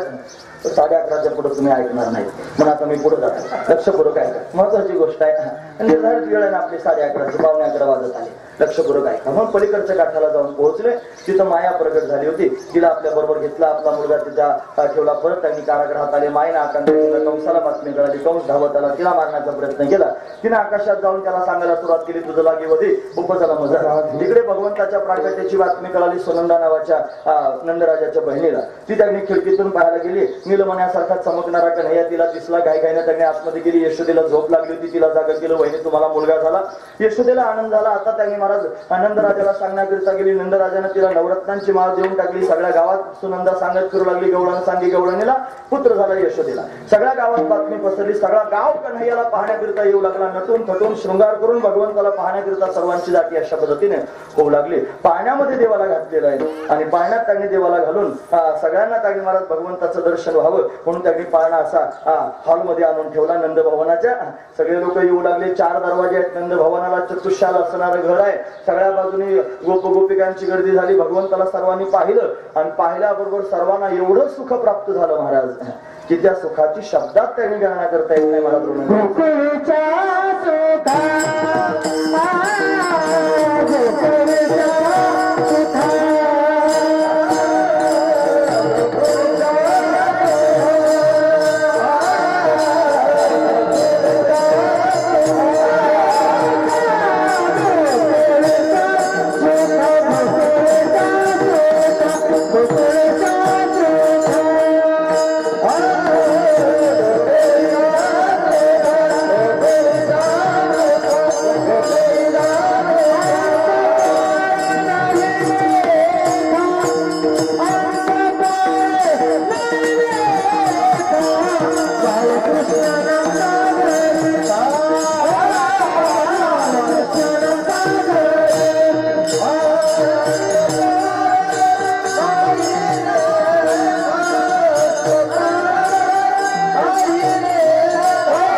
गोकुळच्या सुखांत पार राहिले का. बाबाचा आवाज कार सप्तकाला तोडून टाकेल महाराज. असा गोड आवाज आहे. बिगर माईकचं जर एवढं त्यांनी वरडत आहे. आमच्यासारखी मुरमुरी खाऊन मरायला लागले. आमचा आवाज निघत नाही बाबा तुमच्यासारखा. तुम्ही धन्य आता असू द्या. म्हणून त्यांनी महत्वाची गोष्ट आहे, गोकुळात एवढं सुख प्राप्त झालं. गोकुळच्या सुखा अंतपार नाही लेखा. का बरं एवढं सुख झालं असेल. सगळ्या गावाला सुख झालं. लेकरू एकाच्या घरी झालं, सुख सगळ्या गावाला झालं. एखाद्याच्या घरात जर मुलगा झाला तर आनंद कोणाला होईल. फार तर फार आई बापाला होईल, माय बापाला होईल. त्याच्यापेक्षा जास्त झालं तर परिवाराला होईल. त्याच्यापेक्षा जास्त झालं तर भावबंधाला होईल. सगळ्या गावाला कसं काय आनंद होईल. एवढ्या गावाला आनंद झाला का झाला त्याचं कारण आहे, सगळ्या गावाला आस लागली होती. कारण सगळ्यांनी तपश्चर्या केली होती. निर्जला एकादशीचं व्रत सगळ्या लोकांनी केलं होतं. पण सर्वांच्या पोटात भाव होता नंदराजाला मुलगा व्हावा. तो झाला असं कळाल्यानंतर सर्वांना आनंद झाला. हा एक भाव आहे. दुसरा भाव सांगतो का बरं सगळं गाव सुखी झालं. हा जो कन्हैया आहे ना, हा त्यांनी महाराज पाळण्यात घातलेला होता. आणि पाळण्यात घातल्यानंतर याला पाहायला जायचे सगळेजण गोप गोपी आणि जाऊन त्याच्याकडे बघायचे.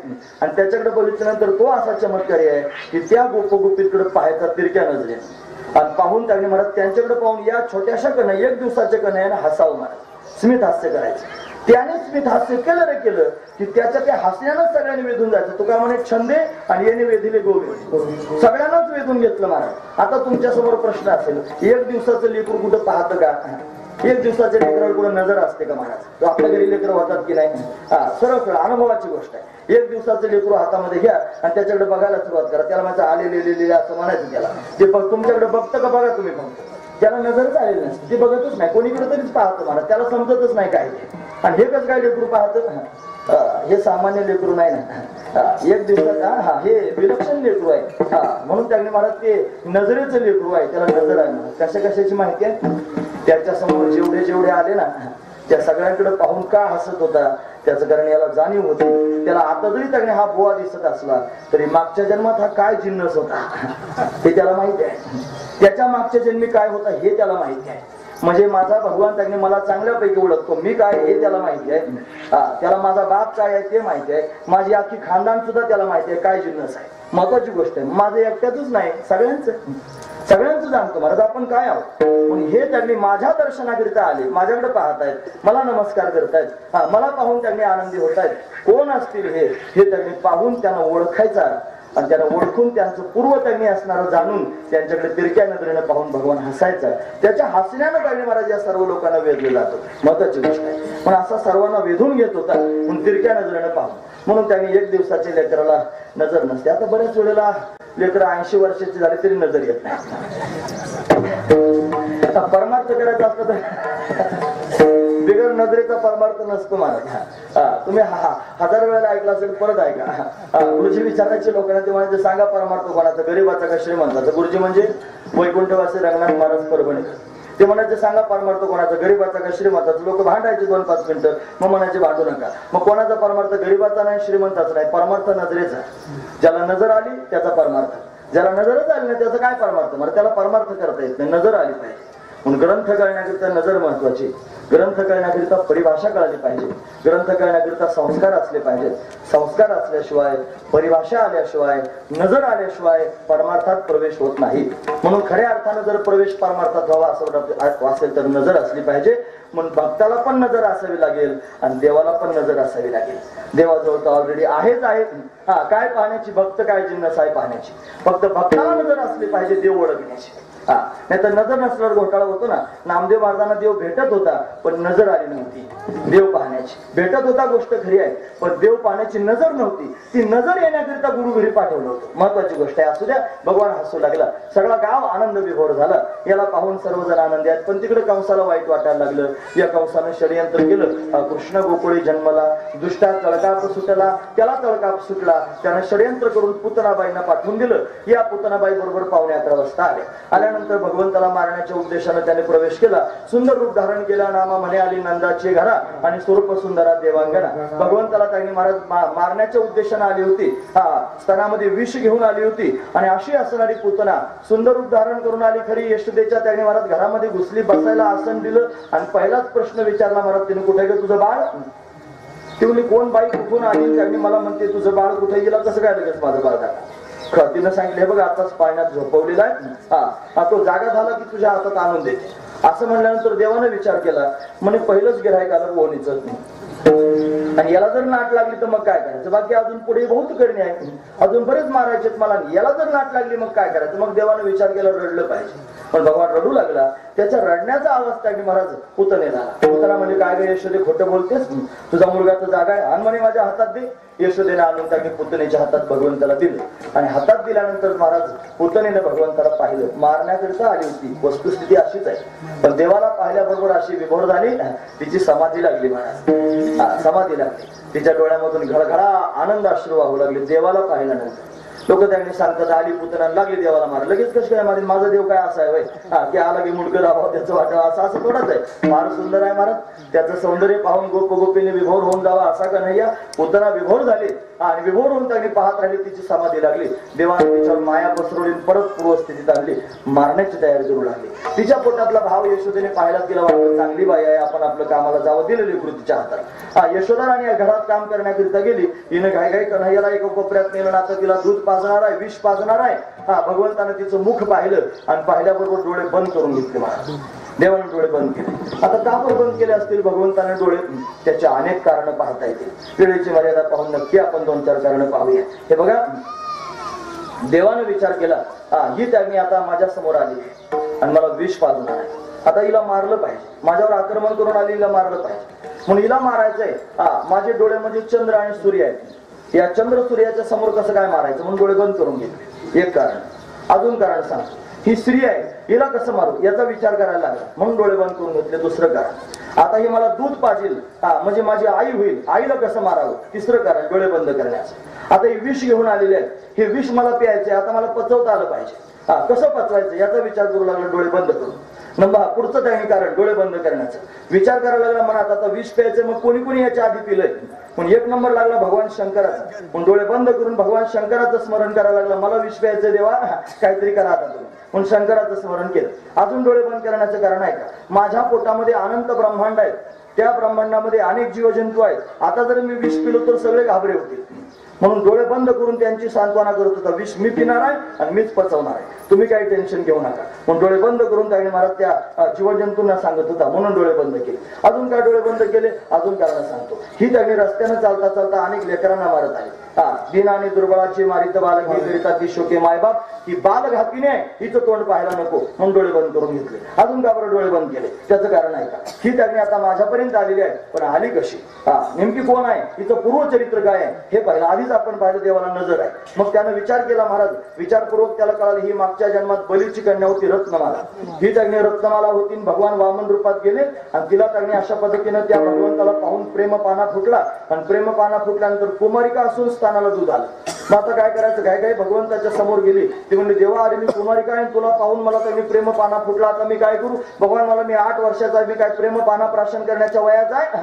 म्हणे त्याने जा तुझं कौमार्य तुला परत देतो असं त्याने वरदान देऊन टाकलं. पण तिच्या मनात भाव निर्माण झाला देवाला दूध पाहिजे. भगवान मनातले मनात तथाच म्हणे. पण ज्या वेळेला बळीला पाताळात नेऊन घातलं त्या टायमाला हीच रत्नमाला म्हणली, असं जर लेकरू मला झालं तर दूध नाही विष पाहिजे असं म्हणल्यामुळे भगवान त्याने महाराज तिचं विषय आता पिणार आहे, तिला दिलेलं वरदान तेव्हा कसा असतो म्हणजे.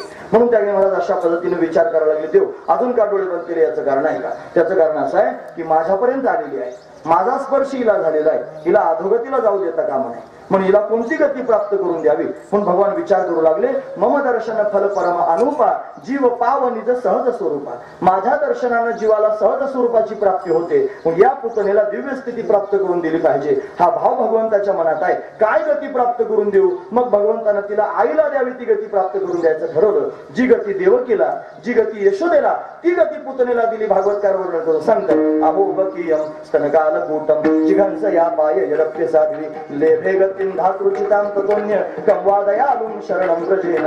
लेभे गतीं धातृचितां ततोन्य, धातृ म्हणजे माता, आईला जी गती प्राप्त करून द्यावी ती पुतणेला भगवंतानं प्राप्त करून दिली. पुतणेचा उद्धार झाला. माऊली ज्ञानोबा सांगतात, तुवा सनकादिकाची निमाने सायुज्य सौरसुदी धला पुतणे जी विषाची निस्तरपाने मारवाली पुतना मारली. मग कंसानं महाबळ नावाचा दैत्य पाठवला. तो भगवंतानं ब्राह्मणाच्या रूपात आला म्हणून मारला नाही, पण त्याची विटंबना केली, हाकलून दिला.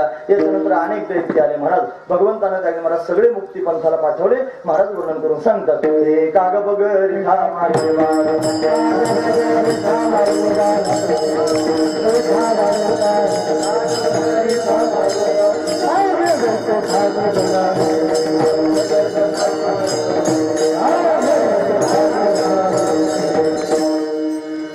रिठा मारले बाळपणी अवघे दैत्य खाली उडविले. कागासूर मारला, बगासूर मारला, रिठासूर मारला, धेनुकासूर मारला, आघासूर मारला, व्योमासूर मारला, अरिष्टासूर मारला, केशियासूर मारला, सारेच मारून टाकले महाराज. एवढे फक्त मारायकरिताच आला होता का? दुसरं काही कामच नव्हतं का? अहो तेवढ्याकरिताच नाही, तो भक्तांना आनंद देण्याकरिता आला होता. ठराव तर असाच पास झाला होता, भक्तांना आनंद देण्याकरिता जायचं.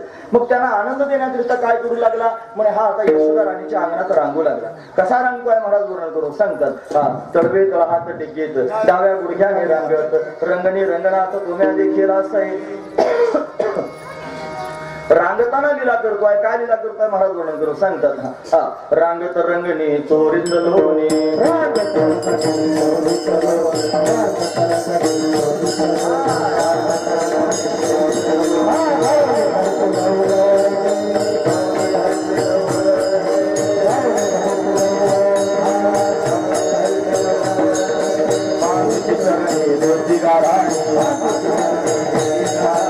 यशोदे साजने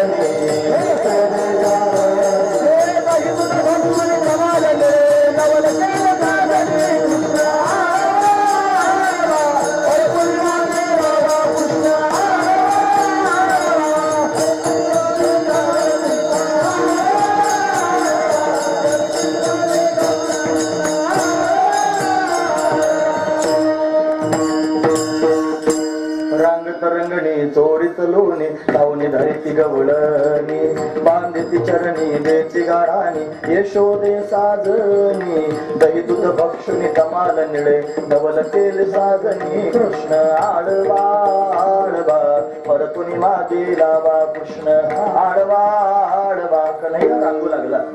रांगताना त्यांनी कसा रांगतो? तळवे तळहात टेकीत, तळहात टेकून टेकून रांगवतोय. का बरं तळहात टेकवतोय? त्यातला भाव आहे का? हा पृथ्वीला सांगतोय. ती पृथ्वी गेली होती ना महाराज त्याच्याकडे, मला वाचवा, पापाचा भार झालाय म्हणून तिला सांत्वना देत होता. मी आलोय आणि आता तुझ्यावरच्या पापाचा भार नक्की कमी करणार आहे म्हणून हात त्यांनी टेकवतोय. महत्वाचा भाव आहे.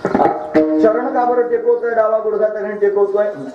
त्याचं कारण ती जी त्यांनी महाराज पृथ्वी आहे, भगवंताची पत्नी आहे आणि ती त्याच्या चरणांची दासी आहे. आपण रोज सकाळी झोपेतून जागा झाल्यावर म्हणतो की नाही, जमिनीवर पाय ठेवताना समुद्र वसने देवी पर्वतस्तन मंडले विष्णू पत्नी नमस्तुभ्यम पादस्पर्शम क्षमस्वमे. विष्णू पत्नी आपण तिला म्हणतो म्हणून ती त्यांनी भगवंताच्या चरणांची दासी आहे म्हणून त्यांनी तिला चरणांचा स्पर्श केला. ती दासी आहे म्हणून आणि तिला हाताचा स्पर्श केला आश्वासन देण्याकरिता. हे भाव आहेत त्यातले रांगू लागला. रांगता रांगता उभा राहू लागला. उभं राहता राहता आता बरोबर 11ला 5 कमी असताना उभा राहिला आणि उभं राहिल्यानंतर त्यांनी महाराज पाऊल टाकू लागला. पाऊल टाकता टाकता त्यांनी महाराज चालू लागला. चालता चालता पडू लागला आणि मित्रांमध्ये खेळू लागला. त्याच्या मित्रांची नाव आहेत महाराज पेंद्या, वरद्या, वाकुड्या, श्रीदाम, सुदाम. पुढे काय? मधुमंगल, मनसुख. तुमची पाठ झाली की नाही अजून? पाठ झाली पाहिजे महाराज. मी भाग्यवान प्राणी आहे. रोज सकाळी कुठे ना कुठेतरी काला मला करावा लागतोय. म्हणून त्यांनी रोज या गोपाळांचे नाव घेतो. रोज. ते सामान्य नाहीत म्हणत. त्यांचं नाव घेतल्यानं मोक्ष प्राप्त होईल एखाद्याला, असं त्यांचं सामर्थ्य. भगवान ज्यांच्या तोंडातलं उष्ट खातोय, भगवान ज्यांच्या मागे मागे छंद लावून त्यांनी फिरतोय, तो पेंद्या, तो वरद्या, तो वाकुड्या, तो श्रीराम, तो सुदाम, तो मधुमंगल, तो मनसुख. ही त्यांची नाव आहेत महाराज. म्हणून त्यांनी अशी गोपाळ आहेत आणि एवढे भाग्यवान आहेत की भगवंताच्या अवतीभोवती उड्या मारतायत. भाग्यच घेऊन आले. सहजासहजी मिळत नाही भगवंताचा संग महाराज. ब्रह्मज्ञान प्राप्त करून घेणं सोपं आहे, मोक्ष प्राप्त करून घेणं सोपं आहे, पण भगवंताचा सगुण साक्षात्कार प्राप्त करून घेणं तेवढं सोपं नाही. तुम्हाला मोक्ष प्राप्त करून घेणं सोपं म्हणतो. मोक्ष काय आणावं लागतं काय गठोड भरून? आपल्या जवळच आहे, फक्त जाणावं लागतंय. महत्वाची गोष्ट आहे तू अंगे अंगी डोळे उघडे. तू आहेच ना स्वतः, फक्त डोळे उघडायची गरज आहे. म्हणून डोळे ज्याने उघडले नसतील त्याने उघडावे आणि उघडून पाहावं की मीच सच्चिदानंद स्वरूप आहे म्हणून स्वतःच्या स्वरूपाला जाणलं पाहिजे. हा त्यातला भाव आहे. पण परोक्ष ज्ञानात सर्वजण राहतात. परमात्म्याचं परोक्ष ज्ञान होऊ शकते, त्याचं अपरोक्ष ज्ञान व्हावं. संतांच्या कृपेने होत असतं. म्हणजे अपरोक्ष ज्ञानाला जास्त महत्व आहे.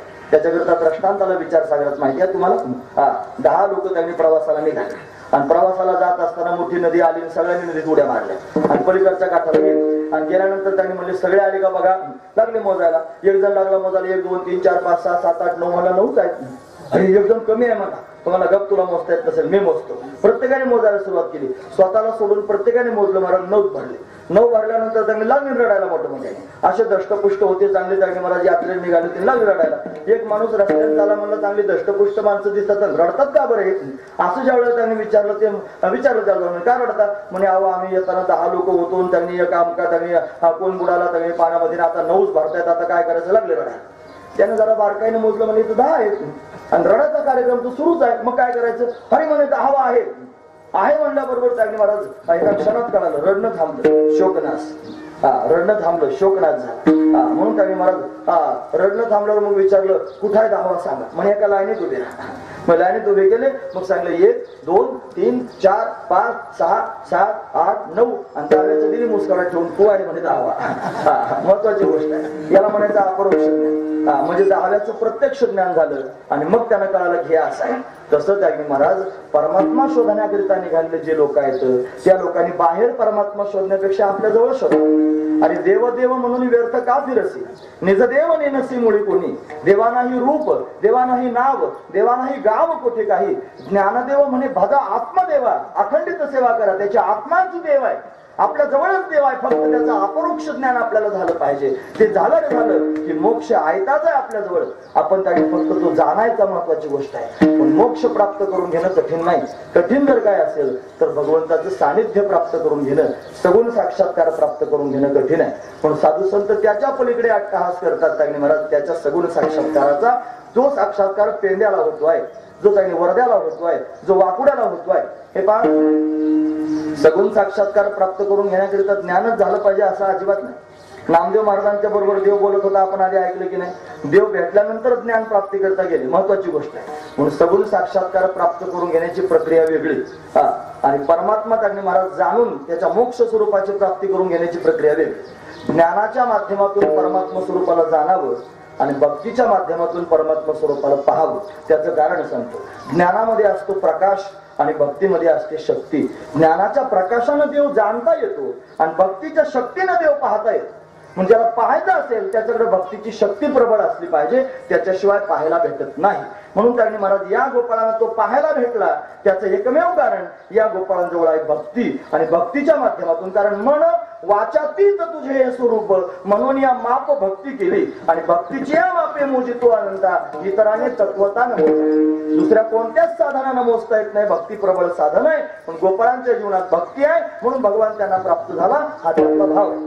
तो जगन्नियंता परमात्मा सगुण साकार झाला. आला नावा रूपा, तुका म्हणे झाला सोपा, अव्यक्त ते आकारले, रूपा आले गुणवंत, असे अनेक प्रमाणे मला सांगता येतील. म्हणून त्यांनी मला तो परमात्मा सगुण साकार होऊन गोपाळांच्या मागे धावू लागला. गोपाळामध्ये सगुण असणारं ब्रह्मच मूर्तिमंत अशा पद्धतीनं साकार झालेला आहे. म्हणून सावळे परब्रह्म, आवडे हा जीवा. सावळ पण म्हणतात आणि परब्रह्म पण म्हणतात. जर परब्रह्म असेल तर सावळ कसं, आणि जे सावळ आहे त्याला परब्रह्म कसं म्हणायचं, महत्वाचा भाव आहे. म्हणून त्याच्या सगुण निर्गुण स्वरूपाचा वाद घालीत बसण्यापेक्षा ज्ञानोबरांनी मोडून काढलेला वाद सांगतो. तुझं सगुण म्हणून निर्गुण रे, सगुण निर्गुण एको गोविंदू रे, तुझं सगुण म्हणू के निर्गुण रे.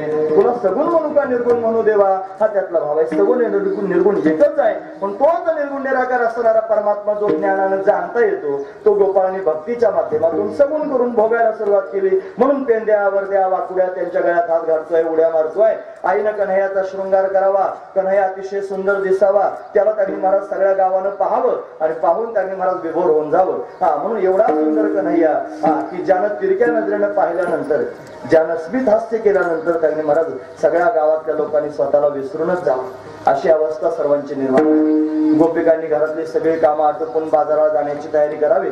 डोक्यावर त्यांनी दया दुधाची तुपाची लोण्याची माठ घ्यावेत आणि त्यांनी बाजाराला जाण्याकरिता निघावं. आणि बाजाराला जात असताना गोपाळांबरोबर खेळणारा हा कन्हैया समोर दिसावा. त्याचं ते सौंदर्य पाहून गोपिकांनी विभोर होऊन जाणार. किती सुंदर आहे तुकोबराय वर्णन करून सांगतात. हे राजस सुकुमार मदनाचा पुतळा, राजस सुकुमार मदनाचा पुतळा,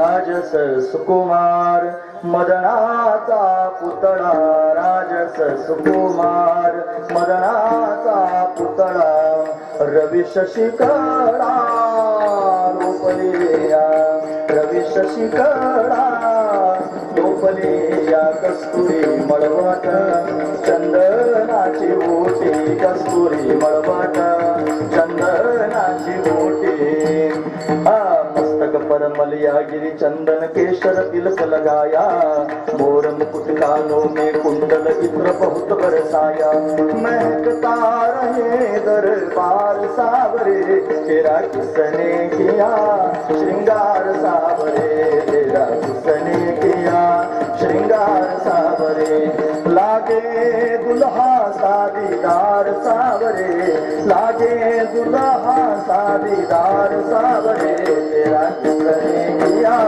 श्रृंगार सावरे तेरा किसने किया श्रृंगार सावरे. एवढा सुंदर कन्हैया त्याला पाहून गोपिकाने विभोर व्हावं. एका गोपीने कन्हैयाला पाहिलं आणि पाहिल्याबरोबर विभोर झाले महाराज. त्याला पाहता पाहता त्यांनी महाराज स्वतःला विसरले. डोक्यावर दया दुधाचे त्यांनी लोण्याचे तुपाचे माठ होते आणि हे घेऊन त्यांनी महाराज रस्त्याने चालली होती आणि त्या कन्हैयाला पाहिलं आणि पाहिल्यानंतर त्यांनी तिची शुद्ध विसरली हरवली. महाराज स्वतःला त्यांनी विसरून गेली आणि रस्त्याने चालत असताना डोक्यावरच्या दही दुधाला घेऊन त्यांनी दूध घ्या दही घ्या लोणी घ्या असं त्यांनी म्हणायचं विसरली आणि हरी घ्या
एक कोणीतरी नारी गवळण विसरली. का विसरली? भगवंताला तिने पाहिलं आणि पाहून त्यांनी मला त्याचं सौंदर्य पाहून त्याचं चिंतन करू लागले आणि चिंतन करून त्याच्या चिंतनात एवढी विभोर झाली की मी काय करते तिच्या लक्षातच नाही महाराज. आणि ती त्यांनी भगवंताच्या नावाचा घोष करते. हरी घ्या गोविंद घ्या माधव घ्या श्याम सुंदर घ्या असं काय तिला वाटत असेल ते सगळं म्हणायला लागले. या शब्दांमध्ये बोलायला लागले आणि सगळे लोक त्यांनी मला विचार करायला लागले की ही काय म्हणते आहे. तिच्या माठांमध्ये काय भरलेलं होतं? दही दुधाने तूप लोणी भरलं होतं आणि ती काय घ्या म्हणत होती? गोविंद घ्या म्हणत होती हरी घ्या म्हणत होती. बरोबर म्हणत होती का चुकीचं म्हणत होती? बरोबर म्हणत होती. तिच्या डेऱ्यामध्ये काय भरलेलं होतं? लोणी होतं आणि हरी घ्या म्हणत होती. मग काय बरोबर आहे का चुकीचं आहे? कसं म्हणणं तुमचं? डेऱ्यात काय आहे? लोणी आहे आणि काय घ्या म्हणते आहे? हरी म्हणते. मग बरोबर का चुकीचं? काही लोक बरोबर म्हणतात काही लोक चुकीचं म्हणतात. असंच आहे. वस्तुस्थिती अशीच आहे. ती गोपी चुकीचं बोलत नाही बरोबर बोलते. तिचं म्हणणं बरोबरच आहे. मला कसं काय? तिच्या डेऱ्यात हरीच आहे. मला हरीला सोडून काही हरीची 3 रूपं पाहता येतात. एक निर्गुण निराकार असणारा आहे, दुसरा सगुण निराकार असणारा आहे आणि तिसरा सगुण साकार असणारा हरी. 3 प्रकारचा.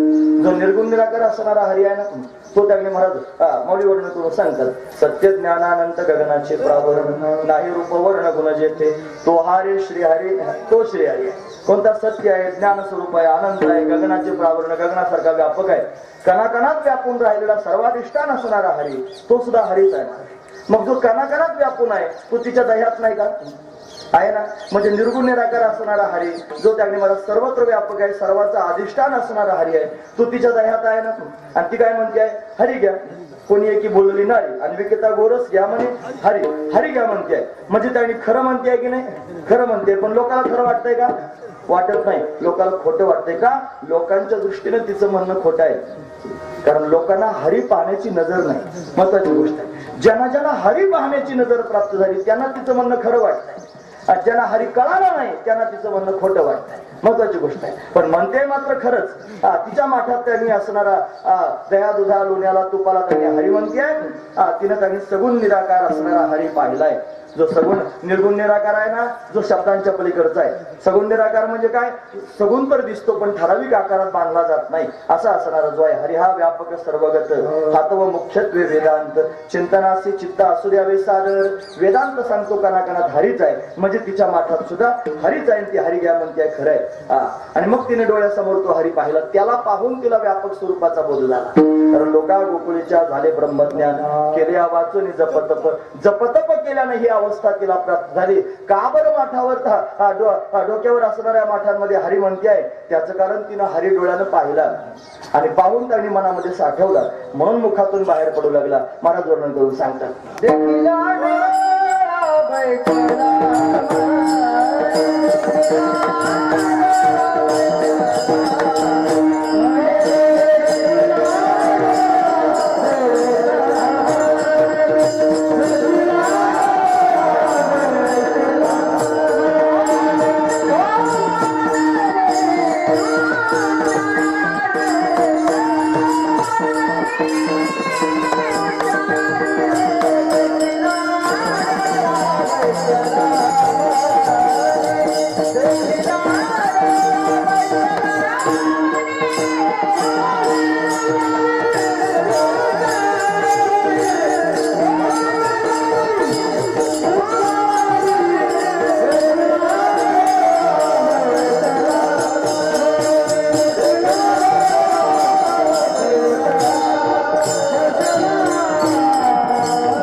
डोळ्यांना हरीला पाहून मनामध्ये बसवलं आणि म्हणून मुखातून हरीच बाहेर पडतोय हा त्यातला भाव आहे. बऱ्याचशा गोष्टी ऐकण्यासारख्या आहेत. मला तुम्ही सांगा हरी डोळ्यानं पाहण्याची वस्तू आहे का नाही. कारण डोळ्यानं पाहणं म्हणजे प्रत्यक्ष प्रमाणाचा विषय होतो का परमात्मा नाही होत. कोणाच प्रमाणाचा विषय होत नाही. प्रत्यक्ष प्रमाण अनुमान प्रमाण शब्द प्रमाण उपमान प्रमाण अर्थापत्ती प्रमाण अनुपलब्धी प्रमाण ही 6 प्रमाण आहेत. प्रत्येक प्रमाणापासून होणारी प्रमा स्वतंत्र आहे. प्रत्यक्ष प्रमाणाची प्रत्यक्ष प्रमा होते अनुमान प्रमाणाची अनुमिती प्रमा होते शब्द प्रमाणाची शाब्दी प्रमा होते. हे सगळं आपल्याला माहिती आहे की नाही. कोणत्याच प्रमाणानं परमात्मा जाणता येत नाही. त्याच्यातलं प्रबल प्रमाण जर कोणतं असेल तर शब्द प्रमाण. म्हणून शब्द प्रमाणाच्या द्वारा परमात्म्यापर्यंत जाता येतं. वेद हा शब्द प्रमाण आहे म्हणून वेदाच्या माध्यमातून तिथपर्यंत जाता येत पण वेदही मौन होतो महाराज. म्हणून त्याला कळत नाही काही म्हणून वेद जाणू गेला पुढे मौन म्हणजे शब्द प्रमाणही बंद पडतं. ते फक्त दाखवतं की विधी आणि निषेध विशेषणांच्या माध्यमातून परमात्म्याचा बोध करतो वेदन शांत होतो. म्हणून शब्द प्रमाणही पूर्ण जाऊ शकत नाही. मग ज्या परमात्म्याला कोणतंच प्रमाण पाहू शकत नाही इथं देखील डोळा कसं काय म्हणतात पाहता येत नाही. बाहेरचे पदार्थ जर पाहायचे असतील तर चर्मचक्षुला त्यांनी पाहायला मिळतील. बाह्य पदार्थ ज्ञानाची रीती जर पाहायची असेल तर प्रमात्याची वृत्ती प्रमाणद्वारा प्रमेयापर्यंत जाते. मग त्या वृत्तीस्थ असणारा चिदाभास त्या वृत्तीला साह्यता प्राप्त झालेला प्रकाश आणि प्राणांची साह्यता घेऊन वृत्ती त्याने महाराज या प्रमाणाद्वारा प्रमेयापर्यंत जाते. आणि गेले की प्रमेयावरचं अज्ञानाचं आवरण घालवते. वृत्तीला अज्ञानाचं आवरण घालवलं की वृत्तीस्थ असणारा जो चिदाभास तो या पदार्थाचं ज्ञान प्राप्त करून देतो. ही बाह्य पदार्थ ज्ञानाची रीती आहे. आंतरज्ञानाची रीती काय वेगळी आहे महाराज. आता ती मला इथं सांगत बसायची नाही. पण बाहेर जर पाहायचं असेल तर असं व्हावं लागतं. मग परमात्मा तर त्याने महाराज असा त्याने बाह्य पदार्थांसारखा नाही, तो निर्गुण निराकार आहे, तो शब्दांच्या पलीकडचा आहे. मग कसा काय पाहिला? तो पाहताच येत नाही ही गोष्ट खरी आहे, पण जो पाहताच येत नाही तो परमात्मा तो त्याने महाराज प्रकृतीच्या संगतीनं अनादिकल्पित तादात्म्य संगती धारण करून आणि तो त्याने महाराज देव नटला नाना परी, अनेक प्रकारानं तो नटला. त्याला विश्व निर्माण करता आलं, त्याला ईश्वरत्व धारण करता आलं, त्याला जीवपणा धारण करता आला, त्याला सगळं त्यांनी करता आलं. एवढा समर्थ असणारा परमात्मा जर हे तयार करू शकतो, ईश्वर होऊ शकतो, जीव होऊ शकतो, जगत होऊ शकतो, मग भक्तांना आनंद देण्याकरिता सगुण साकार रूप धारण करून नाही येऊ शकत का? मग तो परमात्मा भक्तांच्या सुखाकरिता, त्याच्यात अजून लांबलंच काय, पण वेळ पाहून मी जरा आवडतं घेतोय, लक्ष बरोबर आहे का? तो सगुण साकार होऊन भक्तांच्या समोर प्रत्यक्ष प्रगट झाला, म्हणून पाहता आला आणि पाहून त्यांनी महाराज मनामध्ये साठवला आणि म्हणून मुखाच्या द्वारे तोच बाहेर पडला.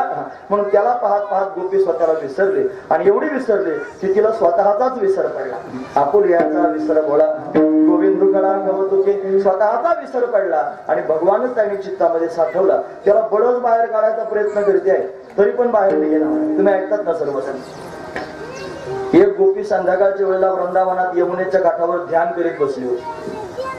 नारदजी महाराज आले, ते म्हणले गोपी ध्यान करते आहे?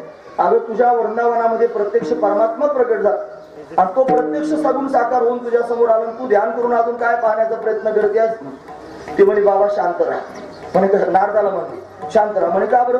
मी काय ध्यान फिन करीत नाही म्हणले.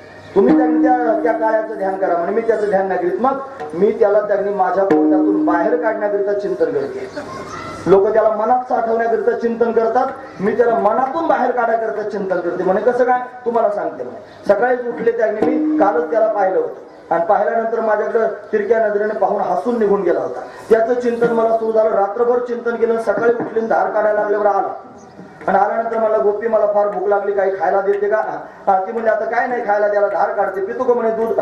हो म्हणे. माझ्या समोर आ करून त्याने उभा राहिला आणि मी त्याने बादलीत दूध सोडायचं तर त्याच्या तोंडात दूध पिळायला सुरुवात केली गाईचं आणि दूध प्यायला लागलं. मला इतक्याच सासूबाई आल्या. सासूबाईने त्यांनी पाहिलं, आता हा कन्हैया त्याने दूध पित होता मला स्पष्ट दिसलं आणि सासूला मात्र कन्हैया दिसला नाही. महाराज सासूला वाटलं बादली एकीकडे राहिली, दूध एकीकडे पिळती. आता काय करायचं? सासू काय करते? सावध झाली. सावध झाल्यानंतर पाहिलं तर दुधाचं धारोळ झालं होतं. बादलीत दूध पिळलं नव्हतं. तो माझ्या समोर होता आणि माझ्या समोर दूध पित होता आणि तरी पण त्यांनी सासूबाईला दिसला नाही. मला बोलणे खायला लावले. सासू म्हणले काय कामाचे नाही, घरात जाय म्हणे कांडण कर. तिला साडी लागली कांडायला सुरुवात केल्यानंतर त्यांनी मी विचारच करत होते, मलाच बोलणे खायला लावले. सकाळ धरून काही खायला दिलं नाही सासूनं. इतक्यात आला परत आणि आल्यानंतर त्यांनी म्हणला गोपी माझ्यामुळे तुला बोलणे बसले नाही का? चल म्हणे माझ्याशी बोलू नको अजिबात. तिच्या समोर जाऊन तिच्याशी बोलायला लागलं. मग त्यांनी बोलणं सुरू झालं, रागावलीस का? असं करू नकोस. असं म्हणल्यावर मग जरा थोडी स्थिर झाली. म्हणे मी कांडण थांबलं आणि त्याच्याशी बोलायला लागले. गुलुगुलू त्याच्याशी मी गप्पा मारते. एकांत त्याने सासूबाईना आवाज ऐकला. इतक्या वेळ कांडाचा आवाज येतो त्यांना तर बंद कसा काय पडला म्हणून ती आली सासू पाहण्याकरता. मी भिंतीकडे तोंड केलं होतं, याच्याशी बोलत होते पण मला दिसत होता, सासूला दिसत नव्हता. सासू म्हणले भिंतीकडे तोंड करून एकटीच बडबड करते, तिच्या डोक्यात परिणाम झाला की काय? हा म्हणे काय करतेस? कांडण बंद केलं ना आमच्या त्याने धावली ना सासू. आता काय करायचं म्हणे? काही कामाची नाही. संध्याकाळ झाली म्हणे, अजून कांडण करायचं राहिलं. जाय म्हणे पाण्याला. मी आले माठ घेऊन पाण्याला आणि पाण्याला आल्यानंतर त्यांनी आता मी तोच विचार करत होते. मग मी माठ पाण्यामध्ये बुडवला आणि बुडून आता मला उचलायचंय पण मला एकटीला उचलला आणि संध्याकाळ झाली, कोणीच त्यांनी नदीवर नाही. आता मी काय करायचं असा विचार मी करायला लागले. बरोबर परत आला आणि आल्यानंतर मला मला काय गोपी काय झालं म्हणे काय नाही माठ मला उचलत नाही. असं म्हणल्यानंतर त्यांनी महाराज त्या गोपीने त्याला पाहिलं, रागावली ना महाराज. सकाळ धरून म्हणे तुम्हाला वेळ लागला, सकाळपासून मला खायला काय दिलं नाही म्हणे. सासूला थांब माझ्या समोर येऊ नको अजिबात. असं म्हणल्यावर काय केलं माहिती आहे त्यानं? 2 गुडघे जमिनीवर टेकवले, हात जोडले आणि गोपीला म्हणलं गोपी माझ्यावर रागवू नकोस, तुझ्याशिवाय कोण आहे मला? तू भरभरून माझ्यावर प्रेम करतेस, माझं चिंतन करतेस, मला जा म्हणू नको. असं म्हणल्यावर काकुळती येऊन बोलला. मग त्यांनी बराच वेळ बोलणं झालं आणि मग माठ उचलून द्यायला लागला. आता माठ उचलून द्यायचं ना, डोक्यावर हात लावला, माठ उचलायला इथपर्यंत नेला महाराज. आता तिच्या डोक्यावर ठेवायचे इतक्यात हात सोडून दिले आणि माठ धाडकन खाली पडला असाच फुटला आणि फुटल्यानंतर कन्हैया निघून पण गेला. आता काय करायचं? आता कोणीच नाही आणि घरी जाऊ कशी? आता घरी कोणत्या तोंडाने जाऊ? आता जर मातच फोडून टाकला सासू मला काय म्हणेल म्हणून हे मला का होतंय मी आता विचार करायला लागले. मग मला कळालं की मी त्याला पाहिलंय देखील डोळा आणि बैसला म्हणे माझ्या मनात घर करून बसलाय. म्हणून त्यानं माझ्या मनात घर केल्यामुळे मला दुसरं काही दिसतच नाही. धार काढायला लागली की तो दिसतो, साडी काढायला लागली की तो दिसतो, पाण्याला गेले की तो दिसतो, त्याच्या वाचून दुसरं कोणी दिसत नाही. मग आता मी काय करू? माझ्या मनातून याला बाजूला काढलं पाहिजे. मग मला माझा विसर पडलाय, आपुल्याचा विसर पडला आणि गोविंद दुकाळा कळतो. मग त्याला बाहेर काढण्याकरिता ध्यान करतो. ते उलफाट ध्यान आहे महाराज. आपण त्याला पोटात साठवण्याकरिता ध्यान करतो आणि ते एवढे श्रेष्ठ आहेत की ते बाहेर काढण्याकरिता ध्यान करतात. हा त्यातला भाव आहे. आणि असं जेव्हा जेव्हा घडू लागलं तेव्हा सगळं गाव हसू लागलं. महाराज वर्णन करून सांगतात, तू का म्हणे हासे जन. बरं म्हणा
तुम्हाला म्हणायला वेळ मी दिला नाही. पण आता मी काय करू? मला पण माझं तोंडच बंद नाही ना. माझी आई म्हणते खापराचं असतं तर तुझं फुटलाच. नॉनस्टॉप मी तुमच्या समोर बोलतो. मला वाटतं किती सांगू मी तुमच्या समोर. म्हणून मी त्यांनी जीव तोडून तुमच्या समोर सांगतो. मला वाटतं फार सांगितलं पाहिजे थोड्या वेळ. असू दे, हे सांगून कशाला वेळ घालू. 10 मिनिटं राहिलेले आहेत. तेवढ्या वेळात आपण 10 कशाच्या अजून कमी आहे. म्हणून त्यांनी मला भगवंताचं चिंतन असं वेळ सगळ्या लोकांना लावलं का नाही. पण गोपिका अशा विभोर झाल्या सगळे लोक त्यांना हसू लागले. पण लोक जरी हसू लागले तरी हे नाही कानत हे ठाई म्हणून त्यांच्याकडे कान करणं त्या गोपिकांचे नव्हते. हातातला भाव आहे. म्हणून लोक परमार्थ करणारे माणसाला हसतच असतात. हसू पडते. फक्त आपले कान त्यांच्याकडे देऊ नये. कारण वृत्ती एका वेळेला एकाच विषयाचं चिंतन करते. या प्रत्येक चरणामध्ये भाव आहेत मला सांगण्यासाठी. त्यात वेदांताच्या प्रक्रिया आहे. कानाने ऐकायचं, डोळ्याने पाहायचं. आहे की नाही गोष्ट? मनानं स्मरण करायचं. एका वेळेला वृत्ती एकच काम करते. एका वेळेला अनेक कामं करू शकत नाही. मग त्यांनी मला ती जर वृत्ती भगवंताचं चिंतन करीत असेल तर कानातून कशी काय बाहेर पडेल? पडणार, तिला ऐकूच येणार नाही. महत्वाची गोष्ट मग नाही कानात येत आहे म्हणण्याचं हे तात्पर्य. पण तिला ऐकूच येणं लोकांकडे दुर्लक्ष करून टाकलं. आणि असंच आहे, परमार्थ करायला लावल्यानंतर हे कावळे टपलेच असतात, त्याला डोम कावळे म्हणायचे. मग ते त्यांनी बरोबर त्यांनी कुठेतरी जागा पाहून चोच मारण्याकरता तयार असतात. हे त्यांनी परमार्थ करणाऱ्या लोकांना नाव ठेवतात, ते म्हणतात करून करून भागले. मग म्हणी त्यांच्या पाठ असतात, गळ्यात माळ, मग ते त्यांनी कपाळाला बुक्का, हे सगळं म्हणी त्यांच्या पाठ असतात. त्यांच्याकडे दुर्लक्ष करावं. तुका म्हणे आता ऐका वचन आणि तेजण्याच्यानं भक्ती करा, त्यांचं ऐकू नका, हा त्यातला भाव आहे. कन्हैया त्यांनी महाराज सर्वांना वेळ लावणार आहे.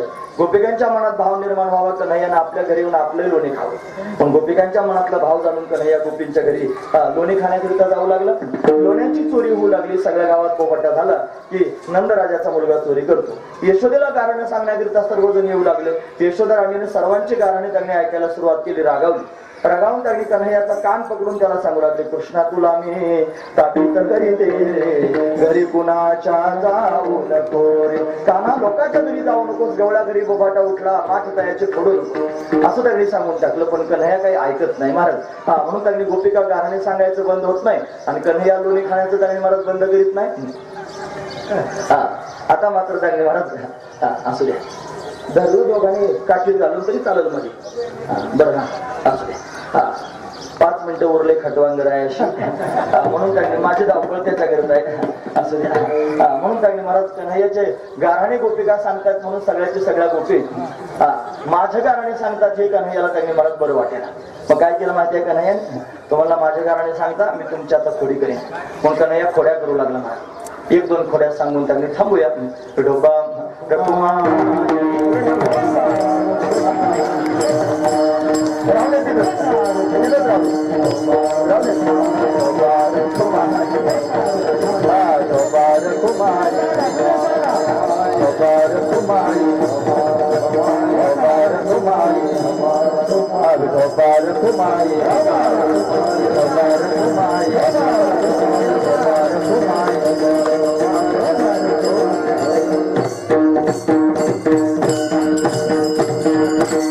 माझे कारणे सांगता म्हणून कन्हैया रागावून त्यांनी महाराज म्हणलं, आता चोऱ्या करीत होतो लोण्याच्या, आता खोड्या करायला सुरुवात केली.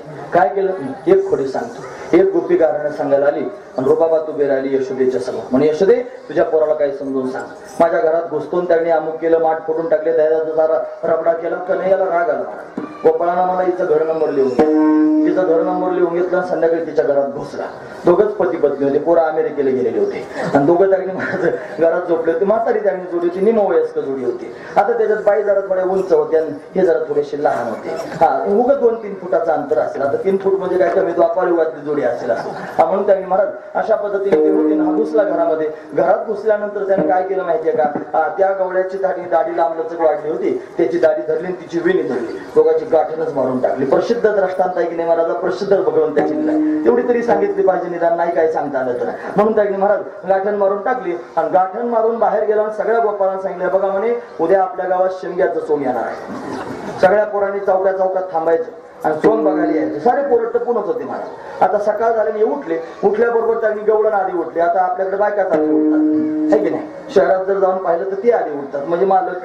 मग ते त्यांनी महाराज सगळंच नाही, आता ते शहरातले आहेत लोक, तुमच्या पुढे कशाला सांगत बसू. पण असंच आहे, तुम्हाला पाहायला मिळतं. म्हणजे मुंबईहून आले कीर्तन ऐकायला. म्हणून ते त्यांनी महाराज आधी त्यांनी जागा व्हायचं. मग जागा झालं की आपले आंघोळ करायची, घर झाडून घ्यायचं, नळाला पाणी सुटलेलं भरायचं, पुन्हा स्वतःचा चहा करून प्यायचा आणि पुन्हा त्यांनी कप हातात घ्यायचा आणि मग तिला उठवायला जायचं. अहो ऐकलं का, व्यक्ती घेता का जरा, हे अजून आलं नाही आपल्या गावाकडे, येईल आता हळूहळू. म्हणून त्यांनी महाराज ती बायका उठत असतात. म्हणून बाई त्यांनी महाराज उठून बसल्याची दाढी चोळली. नाथ महाराज म्हणतात त्यांनी प्रमाण दिलं, मस्त होणी माझी थांबली फिरते ओढाओढी मज लागे. म्हणजे माझी दाढी ओढतेच. ती म्हणली मी नाही दाढी ओढी, तुम्हीच माझी वेणी ओढता, तुम्हाला आता म्हातार जवळ सुटलाय म्हणे. असं म्हणून दोघांचं भांडण सुरू झालं. आता काय करायची, कशानं सुटत ना महाराज गाठण. मग कात्री आणली म्हणे, कापून टाकायची. मग दाढी कडून कापायला सुरुवात आहे. मला हात लावायचं नाही, माझी महाराजाची दाढी आहे, तुम्हाला हात लावायचं नाही. म्हणजे वेणी कडून कापा, म्हणे हात लावू द्यायची नाही, माझी सवासणीची वेणी आहे. पूर्वीच्या काळात सवासणी वेणीला जपत होत्या. आता वेणी कापल्याशिवाय सवासणीच होता येत नाही अशी अवस्था. म्हणून त्यांनी महाराज कापू देईना, जाळायचा प्रयत्न केला, जाळू देईना. मग काय करायचं, म्हणे आता हे त्या कृष्णाचं कारस्थान आहे, गेलं पाहिजे. मग त्यांनी असेच घराच्या बाहेर निघले. बाई समोर चालायला लागल्या. आता ते मागून चालायला लागले. बाई उंच होत्या, जागेवर 90चं स्पीड धरलं, लेफ्ट राईट लगेच ताबडतोब. अगं हळू चालना. ती गवळी असं वर दाढी धरून गवळण गर गिरक्या मारीत निघाले. गोपाळ त्यागणी महाराज चौकात होते. हुर्रे हुश्या लागले गोपाळ नाचायला. एक कार्ट मोठ्या आत्रा बोलतो महाराज ते त्यांनी पाहत होतं. तिच्या वेणीला हे बांधलेलं याची दाढी. म्हणलं अरे येणीला गोंडा बांधला म्हणजे तिची येणीला हा गोंडा. सगळ्या गावात हास्य झाला. देवाला हात लावल्यावर गाठण सुटली आणि मग त्यांनी महाराज कन्हैया अशा पद्धतीच्या लीला करतो. यशोदा राणीने पाहिलं म्हणजे कन्हैया घरी राहू नकोस आता त्याने तू रानात गेला पाहिजे. 11:30ला 2-3 मिनिटं कमी आहे. निघ म्हणे लगेच राहणार. मग सगळ्या गोपाळांचा उद्या जाई वना सगळे घेऊन ओढाना वनात घेऊन जाण्याकरिता निघाला. पण तिथेही खोड्या करायचा राहिला नाही महाराज. एका गोपीनं विचार केला की हा कन्हैया गावात राहतो नाशेले आमच्या सुना. यानं त्यांनी सगळ्या गावाला त्रास दिला. तिनं आपल्या मुलाला सांगितलं बघ भाऊ तुझं आताच लग्न झाले तू काही गावात राहू नको. जाय म्हणे सासूरवाडीला तुझी बायको घेऊन तिकडे राहायला जा म्हणे सुखात राहा तिकडं. हा निघाला ना बायको घेऊन गोपाळ. बैलगाडी घेतली पुढं गाडी चालवा लागला. बायको मागं बसवली आणि जायला लागली गाडी. हा म्हणला कन्हैया वनात जाता जाता मला माझ्यामुळं बाहेर गावात चालले काय राहिलं म्हणे. मला वैतागून तुम्हाला जाऊ द्यायचं नाही म्हणला. कन्हैयानं त्यांनी मला षडयंत्र केलं. बायला लागली तहान. ती तहान लागल्यानंतर नवऱ्याला म्हणजे त्या गोपाळाला हाव म्हणे थोडं पाणी आणतं का प्यायला. तो मला आता जातो. त्यानं बैलगाडी पार्किंगला लावली. हातात त्यांनी तांब्या घेतला. पाणी आणायला निघाला. इतक्यात कन्हैया त्या गोपाळाचं रूप धारण करून आला आणि आला की हातात लगेच पाण्याचा तांब्या तिला पाणी प्यायला दिलं म्हणे पी पाणी. ती म्हणलं लगेच कसं काय त्याने तुम्ही पाणी घेऊन आले. तुम्हाला मला पाणी कळतंय मला सगळीकडचं मला कळत नाही असं काहीच नाही. लगेच ताबडतोब तांब्या आणला की पाणी प्यायला दिलं. गाडीत बसला की गाडी निघाली. खरोखरच्या गोपाळाला वाटलं गाडी कशी काय चालली. कर वाजायला लागली ना. स्वाला पाहिलं तर त्याच्यासारखा दुसरा बसला होता. आहे मला अरे माझी बायको कुठे झालं मला बायको. थांबवली गाडी थांबली का लगेच तर दोघे खाली उतरे. हा म्हणतो बायको माझी तो म्हणतो बायको माझी. दोघांचं भांडण सुरू झालं. इतक्यात देवाने तिसरं रूप धारण केलं त्यांच्यासारखंच आणि प्रगट होऊन त्याने मला परत गाडीत बसला. गाडी घेऊन चालायला लागला. दोघं मागून पळायला लागले. अरे आमची बायको आता काय करायचं. त्या बाईला चक्कर यायला लागली. ती म्हणजे तिघं सारखीच दिसते. नेमका माझा पती कोणता याचा काय तपास लावायचा म्हणे. मला यायचं नाही म्हणे घरी चला. राजाच्या समोर निवाडा घेऊन जायचा. नंद राजाच्या समोर गेले आणि गेल्यानंतर ती बाई पाया पडून म्हणाली महाराज अहो हे तिघं सारखे दिसते. त्यातला माझा खरा नवरा कोणता मला ओळखू येणं काहीतरी करा. नंदराजाच्या लक्षात आलं हे आपल्या पुत्राचं कारस्थान कृष्ण कारस्थान. याला काय करायचं आता म्हणे असं करा 50 फूट लांबीचा खड्डा खांदा तो 100 फूट खाली न्या. कुठे आपल्याला जेसीबी लावायचा आहे पण एवढा लांब त्यांनी खड्डा न्या म्हणे. आणि नेल्यानंतर त्यांनी या तिघांना सांगून टाकलं एका उडीत पलीकडच्या बाजूला जो जाईल बायको त्याची. ओरिजिनल नवरा खड्ड्याकडे पाहायला लागला. आता खड्ड्याकडे पाहायचा आणि किलो आणि बायकोकडे पाहायचा. गेली म्हणायचा आता कशी काय हाताला लागेल. एवढा मोठा खड्डा उडी कशी मारायची. गेली म्हणा नाही ना त्याला मारायला. ते दोघं तयारच होते उड्या मारायला. दोघांनी उड्या मारल्या. उड्या मारल्यानंतर त्यांनी दोघं पलीकडे त्यांनी गेले. आता तिकडे जाऊन त्यांचं भांडण होतं. आता तो का नाही याच होता. हा ओरिजिनल नवरा अलीकडच्या बाजूला होता. सुकला होता आणि डोक्याला हात लावून नंदराज म्हणजे येड्या बायको तुझी आहे म्हणे उचल म्हणे. कसं काय मला माहिती आहे म्हणे. ते काय ते आमच्या पोराचं कारस्थान आहे. तुझ्या मला हेच आहे तुमच्याचा निवाडा करायचा होता. खरा पती कोण म्हणे. मला कळालं तू काही उडी मारू शकत नाही. आमचा कुठे उड्या मारतो महत्वाची गोष्ट आहे. म्हणून काही महाराज कन्हैया निघून गेला. याची बायको याला मिळाली. वनात जाता जाता सुद्धा अशा लीला भगवंताने करावे. वनात गेले. वनात जाऊन त्यांनी महाराज अनेक प्रकारचे खेळ भगवान खेळले. खेळ खेळून दमले. 11:30 त्यांनी वाजले. पोटात भोकेचा डोम झाला. जाऊन बसले. खडकी सोडलेला मोठा काला पाहण्याकरिता त्यांनी देवदेवता आल्या. आजीव सामरावती काला पाहावा येते. ब्रह्मदेव सुद्धा आला. कोणाला काला द्यायचं नाही. वाकुल्या ब्रह्मादिका उत्तम लोका दाखव असं सांगून टाकलं आणि सगळ्यांच्या मध्ये बसून सर्वांना काला वाटू लागला. त्याचा काल्याचा प्रसंग भागवतात वर्णन करून सांगितलं तो असा. हे अभिव्रत वेणुम जठर पतयो शृंग वेत्रे जगक्षे वामे पानो मश्रुन कवलम तत्फला डेंगुलिशु तिष्ठन मध्ये स्वपरी सर्व हासये नर्व विस्वये स्वर्गे लोके विशद भुजे यज्ञ भोग बाल केली गोपाल कृष्ण भगवंतानं काला केला. गोपाळ संतुष्ट झाले. हा प्रसंग इथपर्यंत सांगायचा असतो. आपली गाडी मुद्द्यावर आलेली आहे. म्हणून त्यांनी आपण काल्याच्या प्रसंगापर्यंत आलो. काला दोघांमध्ये होत असतो देव आणि भक्तांमध्ये. म्हणून त्यांनी देव तर कीर्तनात उभाच असतो. भक्तांना बोलवलं पाहिजे. मोठ्या प्रेमानं आपण त्यांना बोलून पुढील प्रसंग पाहूया. हे ज्ञानेश्वर